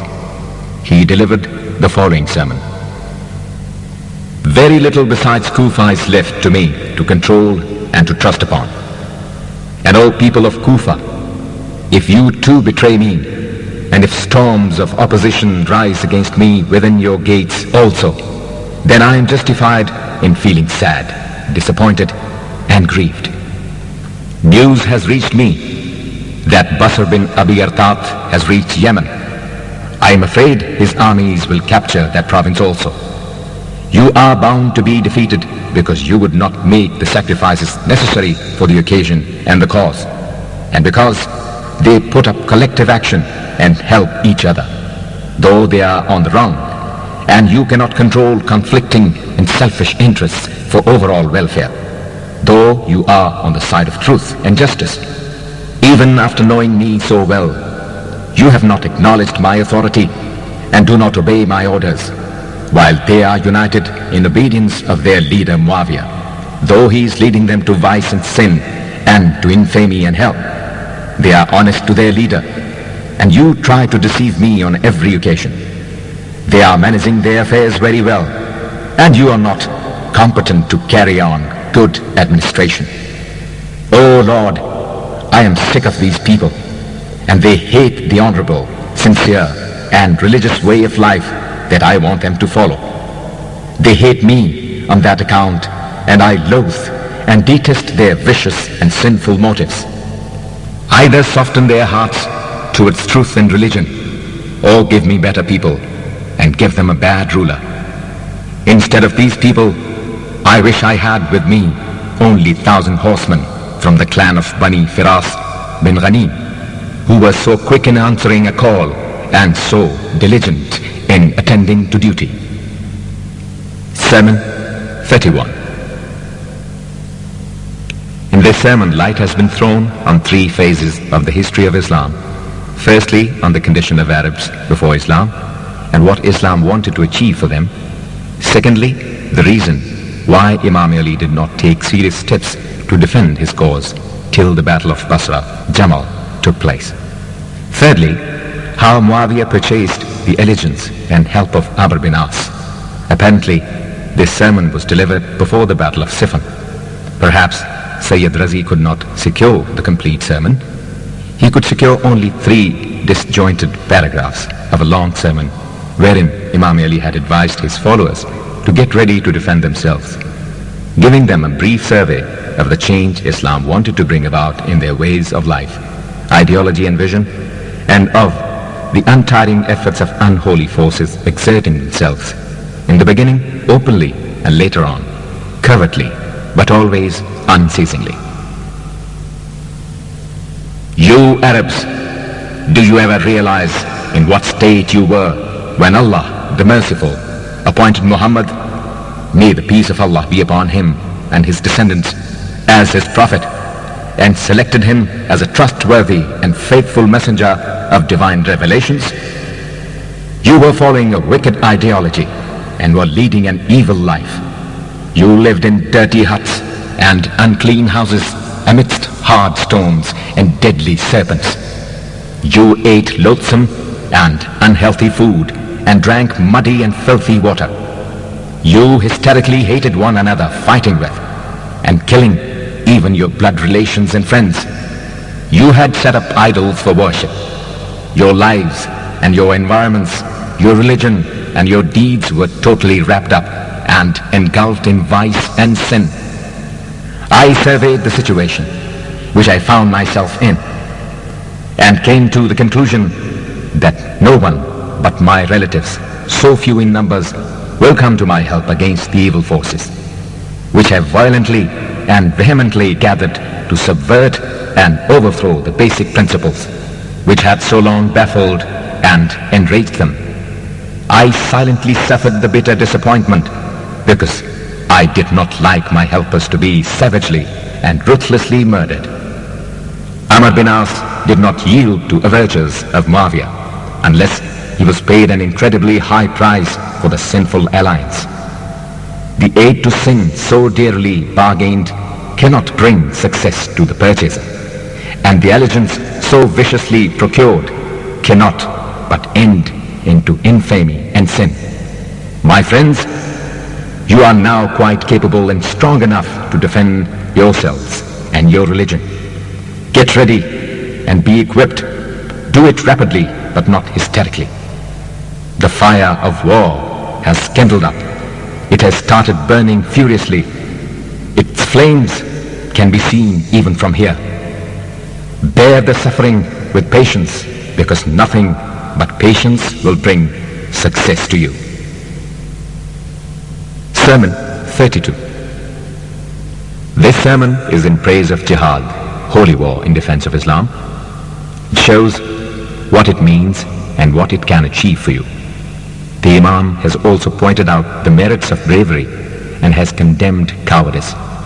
He has also denounced those who fail to follow his orders. The famous French historian, research scholar, and Orientalist Gabriel Inkiri, in his equally famous book Les Chevaliers d'Islam, says, in the extremely superfine, grand and noble character of Ali, there were 2 traits which it is difficult to believe can be united in one man. History cannot show any other man except Ali who has displayed these 2 qualities at one and the same time, and each one in such a marked way that no one can surpass him and very few could reach him. He was the greatest marshal of his time, even of all times, and he was the wisest man who could explain and expound religion, philosophy, science, sociology, and ethics in a style which was not and which cannot be improved.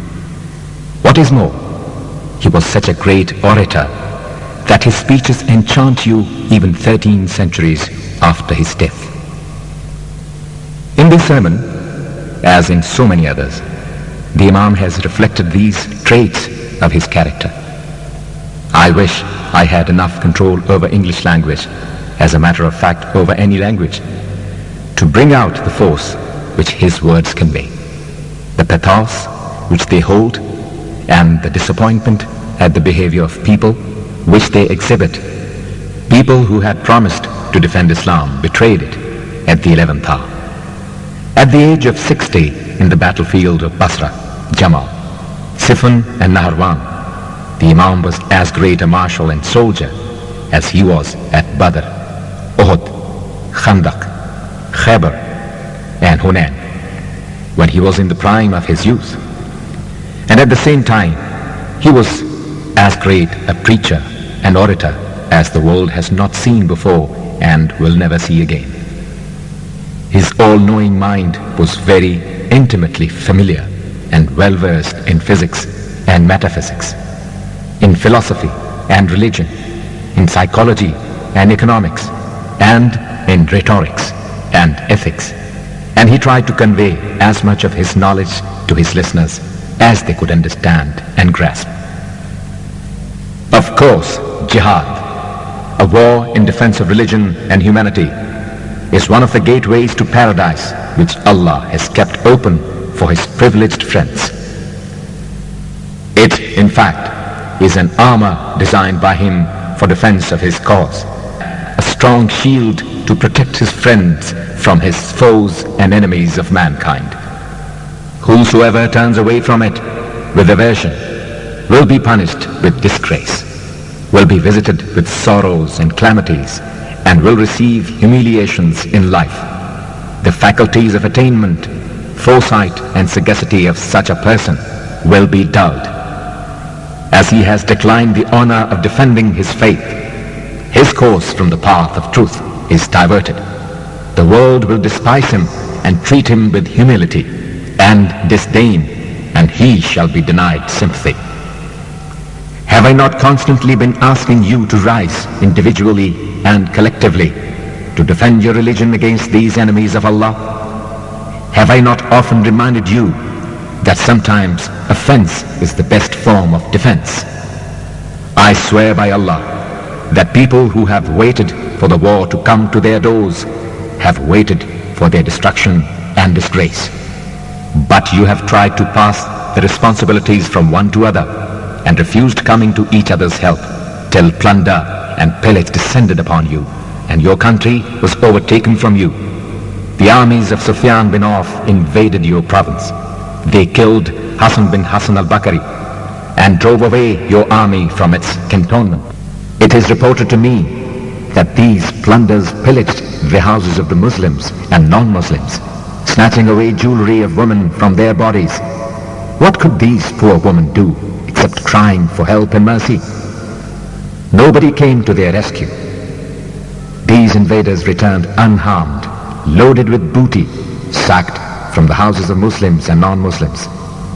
If a Muslim died with sorrow on hearing these degrading news, I shall not blame him, but shall consider him a worthy person.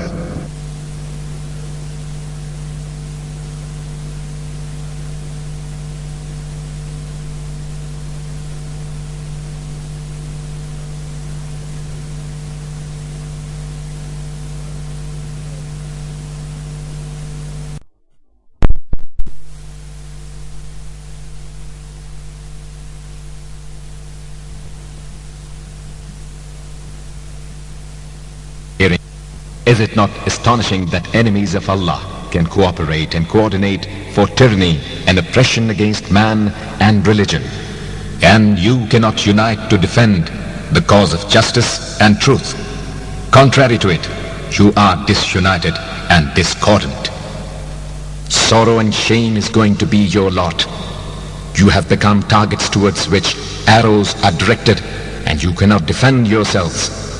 You are being plundered, and you cannot protect yourselves.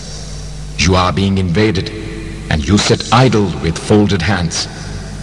And the commandments of Allah are being flouted before your eyes, and you are acting as its willing witnesses. If I ask you to march in summer, you want me to wait till the hot season is over. And if I order you for a move in winter, you make a request of delay till the cold season comes to an end. It is because you cannot stand the inclement weather, and if you cannot withstand them, you can never face an unsheathed sword. You appear to be men, but you have immature minds of children, and the timidity and the nervousness of women accustomed to their boudoirs. I wish I had not seen or known you. Let the Almighty Allah be my witness that your contact has brought shame and sorrow upon me. You have made my heart bleed and have filled my mind with grief. By not following my counsels and by disobeying orders of Allah, you have created a situation where Quraysh have started saying that though Ali is brave, yet he does not know tactics of war.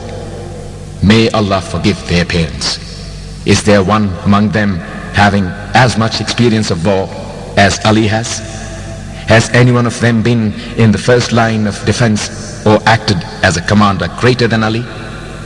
You all know that I entered the battlefield when I was not even 20, and I am now 60. Are these experiences of no use to me? No. But when the commands of a leader are not obeyed, he naturally cannot improve upon the situation. Sermon 33. In this sermon, Imam Ali has advised people to abandon corrupt ways of life and try to achieve salvation. It is a fact that life is passing, and it has tolled the knell of its departure. Hereafter is awaiting you and has clearly manifested its approach. If you want to win His blessings in the next world, today is the only day left for you to work for it. Tomorrow is the day for a reward, and the reward is paradise. Hell is the ultimate end of all those who spend their lives in pursuits of pleasures only. Is there not one amongst you who would repent before death, compensate for what he has done, and do good before the calamity of retribution descends upon him? Remember, your today may be the only time left to you to hope, desire, and work, and beyond today may be the biggest void, the death. Whoever works during this period of expectation and hope, the span of life allotted to him, shall reap the harvest, and death will not harm him. But if a man does not care to utilize this period properly, his time and work is wasted, and death will bring calamity to him. Remember, your work for Allah and mankind during this period of expectation, hope, and respite should be of the same high standard of sincerity and submission, which you will adopt when you are facing dangers and anxieties. Believe me, I do not know of any blessing as great as paradise. Yet those who seek it are so lazy and unconcerned about it. And also, I do not know of any punishment as formidable and everlasting as hell. And those who wish to escape it are so fearless of it. Remember, one who is not benefited by religion falls an easy prey to the devil, and one to whom guidance cannot lead to the right path is faced with calamities. Remember, life is decreed to move on, and you are directed to prepare yourself for the next world with noble thoughts and righteous deeds. I'm afraid of two things about you: that you may be misguided by temptations, and that you may be lured into wishful thinking. Avoid both and take from life such things as would protect you from punishment on the day of judgment. Sermon 34. In this sermon, Imam Ali has censored the words and deeds of the people who had surrounded him and had sworn to obey him and to fight against the enemies of Islam. But when the time for action came, they showed timidity and cowardice. The Imam has told them that since through their cowardice they could not protect their own homes, how could they protect the homes of others?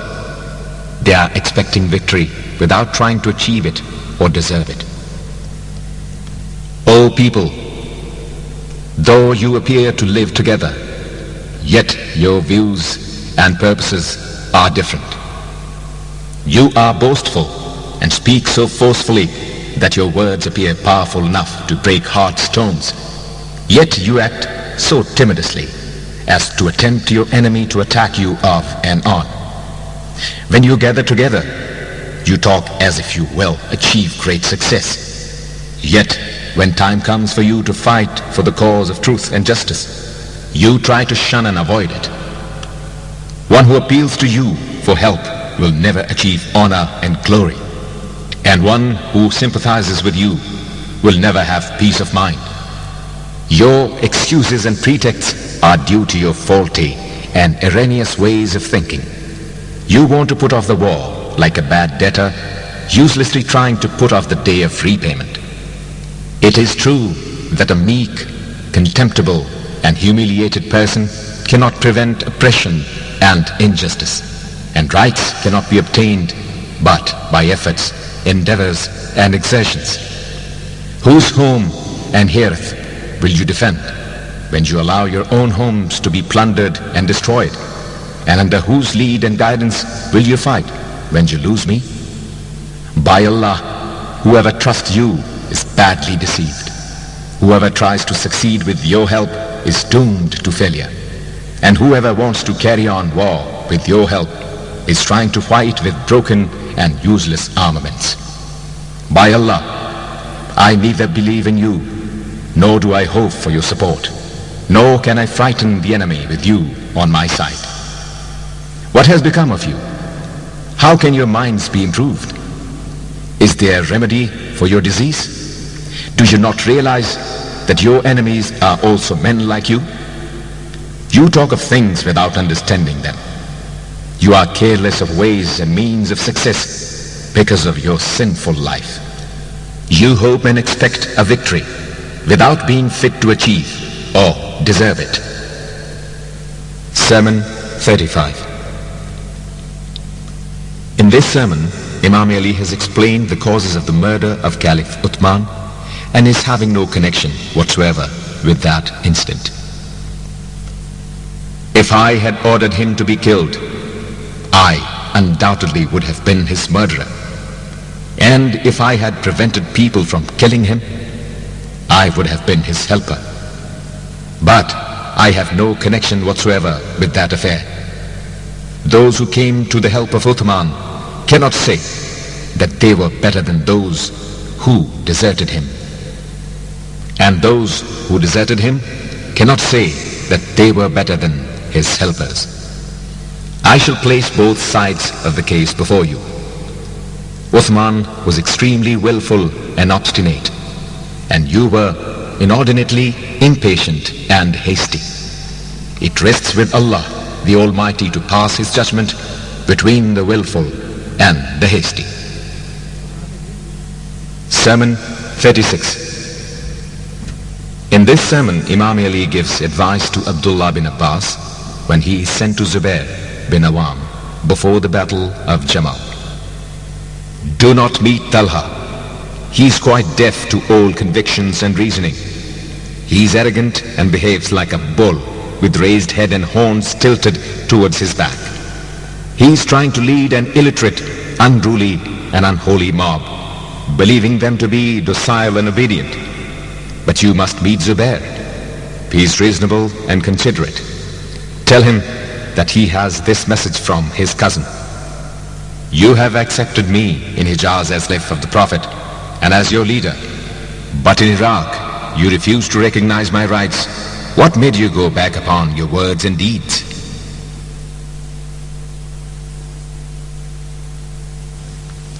Sermon 37. In this sermon, Imam Ali has advised his people to lead an honest and pious life and has explained the condition of the society in which they were living. O people, it is a fact that you find yourselves in harsh times and cruel days, times which try men's souls, times when virtuous persons are considered wicked, when tyrants and despots are becoming more and more oppressive and cruel. while you neither make use of your knowledge nor try to improve it. Unfortunately, you do not even realize the calamity unless it ruins you. Remember that there are four major groups of people in this world. Firstly, there are those who abstain from vice, villainy and violence because they are timid and cowards and have neither necessary means nor enough wealth. Then there are those who have drawn their swords, have openly declared their evil intentions, and have gathered armies around them. They are ready for every form of mischief and tyranny, and have ruthlessly chosen to put the power of evil ahead of all. They have sold their souls to the devil in exchange of the worldly benefits which they gain, of the armies which they lead, and of the pulpits from which they preach impiety and sin. But verily, it is a bad trade to barter your soul and blessing, reserved for you, for a vicious life and its allurements. And there are some who, instead of trying to gain blessings of Allah with sincere good deeds, want to secure a high place in this world with pretense of piety and holiness.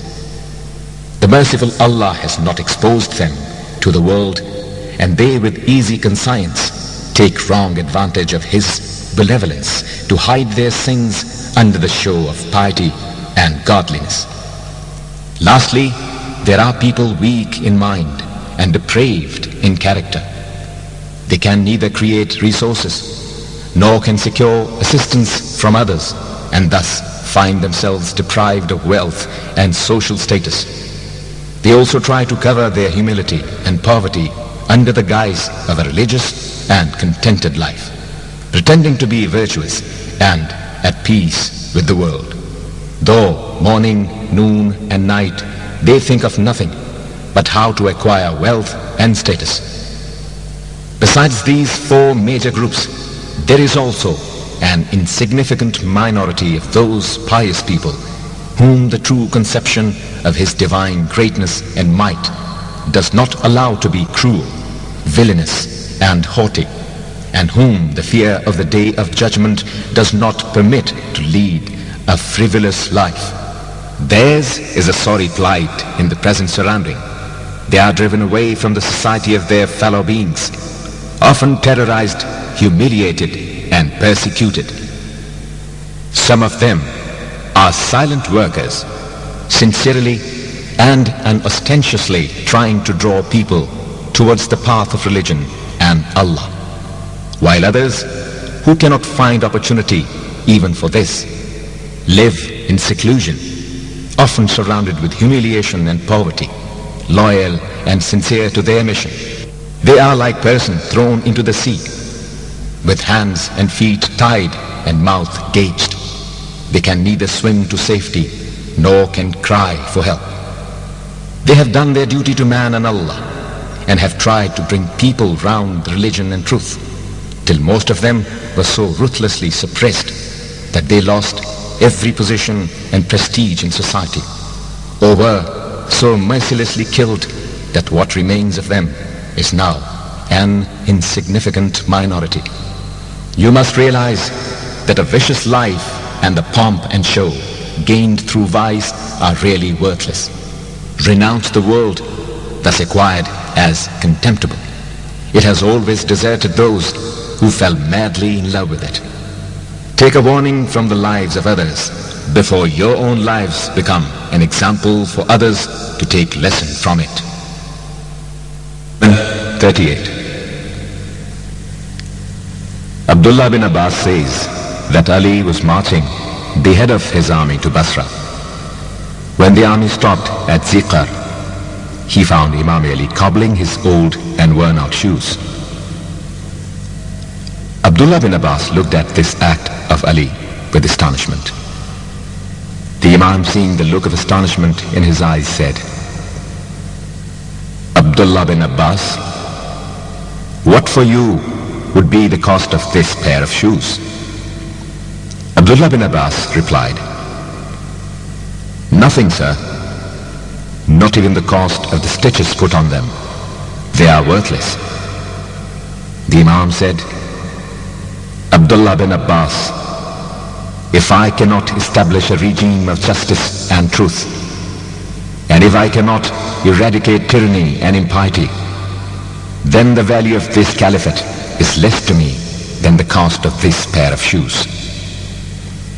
The Imam then turned towards his officers and delivered the following sermon. Verily, when the Almighty Allah sent Muhammad, peace of Allah be upon him and his descendants, as his messenger and the prophet of peace, there was not a single person in Arabia who actually knew anything about the heavenly book or who had claimed to be prophet. Our Holy Prophet guided men till they saw the right path and found the road to salvation, till he taught them simple living and high thinking, until he brought them peace of mind and faith and assurance. I let Allah be my witness that along with him I also toiled to remove ignorance and impiety till the mind of his true and faithful followers were completely cleaned of these evils. During this work I never felt dejected or exhausted, nor was I ever afraid of opposition. My mission today is the same as it was during the time of the Prophet. I shall strive till I eradicate impiety and injustice, and till I establish a rule of justice and truth, a humane and divine regime. By Allah, have the Quraysh given up realizing who or what I am? I have fought against them and defeated them when they were infidels, and now I will fight against them to overthrow their tyrannous, unjust and impious rule. Today I am as much their well-wisher as I was during the lifetime of the Holy Prophet, and my courage and determination have not been lessened. Sermon 39. In this sermon, Imam Ali has expressed his sorrow over the mental conditions of Iraqis, warning them of the results of negligence of duty and indifference to religion. Alas, when I say that I am tired of advising and rebuking you, I speak more in pain than in anger. What has become of you? Have you really accepted a vicious and sinful life in exchange of eternal blessings? Are you sincerely satisfied with humiliation and subversion in place of honor and glory? If I order you for jihad against enemies of Allah and religion, your eyes roll as if you are passing through spasms of a fainting fit or suffering the agonies of death. Apparently, you do not try to understand what is being taught to you, and thus are puzzled and perplexed, as if you are insane. The confused condition of your mind is such that you behave like camels that have lost their riders and stampeded nervously and aimlessly if someone tries to gather them in one place. I have completely lost faith in you. You are not the kind of helpers who could be trusted, nor such honorable assistance as could be relied upon. You are hopeless and useless fuel for the fire of war. Your enemies are befooling you and intriguing against you, and you are not match for them. They are continuously planning for your destruction, and you are quite indifferent to the danger. They are reducing boundaries of your territories, and you do not feel disturbed over it. I swear by Allah that those who forsake and desert one another and do not adopt an effectively collective measure to resist the enemy will always be subdued and conquered. I am positively sure that in a violently fierce battle, when you see many lying dead around you, you will desert me. Remember that you are surrendering to any enemy who ruthlessly wishes you to cut your flesh into pieces to crush every bone of your body and to flay you live or dead, shows how incompetent, cowardly, and debased you are. You are at liberty to adopt such a course of life. So far as I am concerned, instead of allowing the enemy to gain an upper hand over me, I shall defend myself to the best of my ability and leave the rest to Allah. O people, remember that you and I have mutual duties towards each other. My duty towards you is to teach you correct ways of life, to provide a welfare state for you, to raise incomes and standards of life for every one of you, to educate you, and to infuse civic sense in you. Your duty towards me is that you do not violate your promise of allegiance to Allah and religion, to be always loyal to me, to observe discipline, and to obey orders. Sermon 40.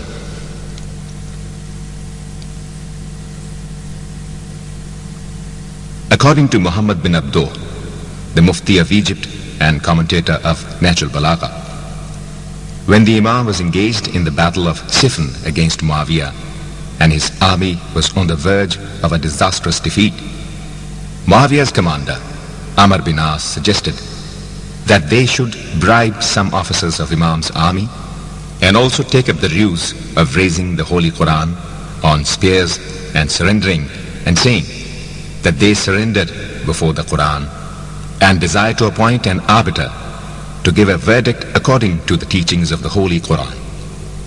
This trick succeeded, though Imam Ali advised his officers not to be deceived and not to convert an overwhelming victory into an idiotic truce. Yet money and the guise of a few rags that were raised on spears and were named the Quran won the day, and except a few trusted and faithful officers like Malik Ashtar and Qais bin Maqal, the others laid down their arms and a truce was declared. Arbitrators were appointed, and as Imam Ali had predicted, these arbitrators sold the cause of Islam along with their souls to the devil.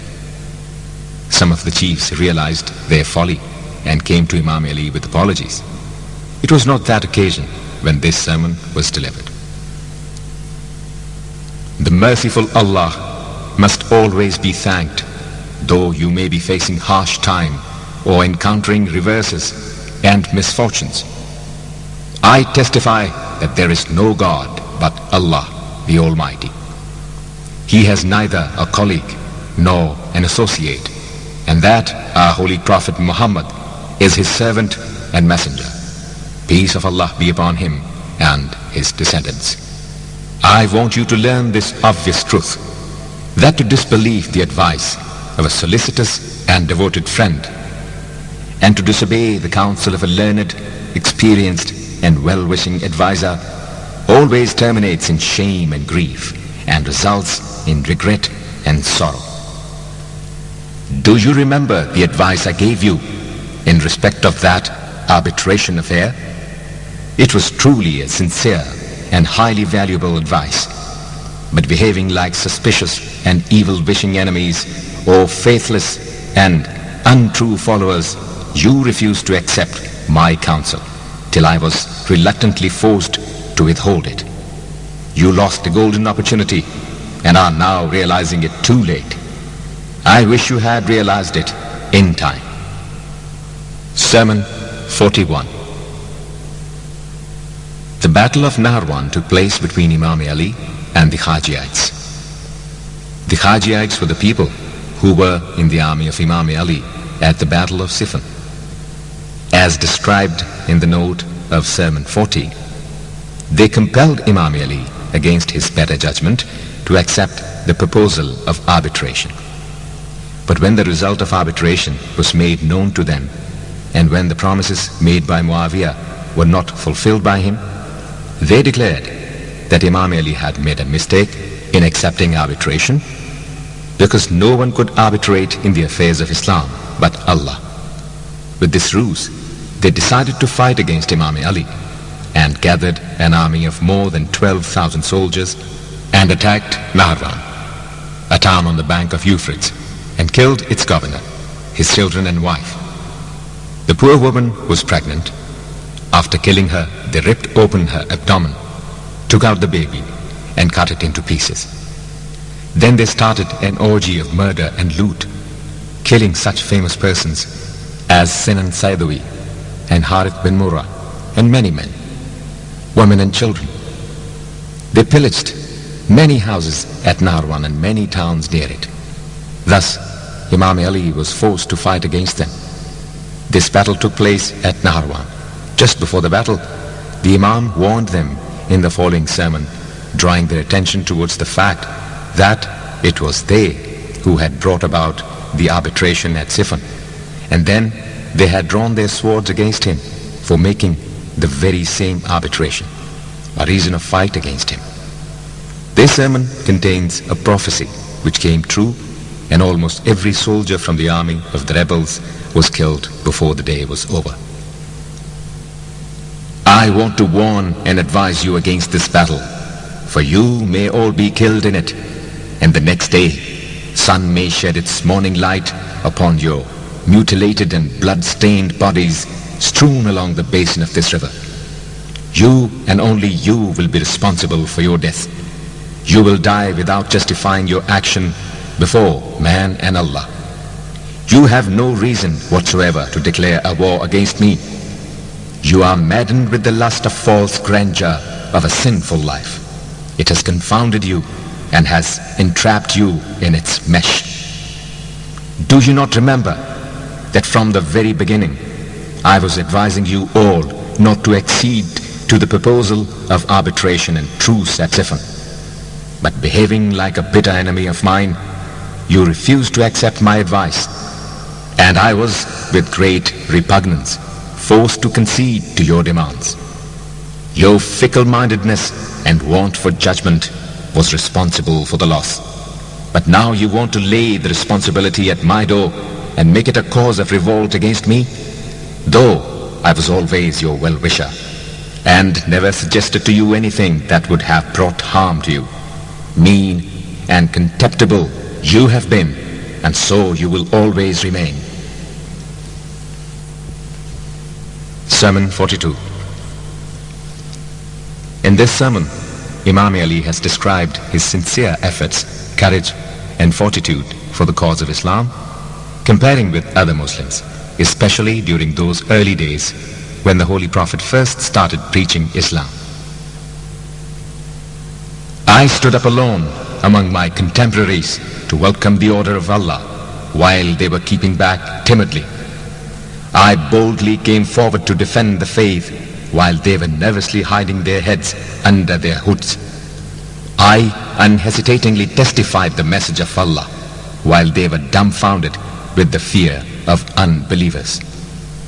I trod the path of truth under the divine light while they stood still under clouds of uncertainty and doubt about religion and Allah. I never spoke aloud of my virtues and never aspired for rewards, though I surpassed every one of them in attaining divine favor. Possessing these attributes and distinctions, I rose higher than any of them and stood alone at the eminence. My stand was firm like that of a mountain which neither cyclone could shake, no tornadoes break. Not a single person has any justifiable cause to blame me or to find fault with me. All those whom society has wronged or unjustly humiliated are respectable and dear to me, and I shall secure for them their just claims and rights, while despotic and arrogant usurpers of human rights are contemptible in my eyes, and I shall make them give back the rights and privileges wrongly usurped by them. I have cheerfully resigned to the will of Allah and have willingly bowed my head at His commands. Can you believe that I could frame a lie about our Holy Prophet? I was the first person to testify him as the Prophet of Allah. How can I be first to calumniate him? Therefore, when I deliberated upon my state of affairs, I came to the conclusion that I must give priority to fulfillment of promises made to the Holy Prophet regarding the problem of asking the people to take the oath of allegiance to me.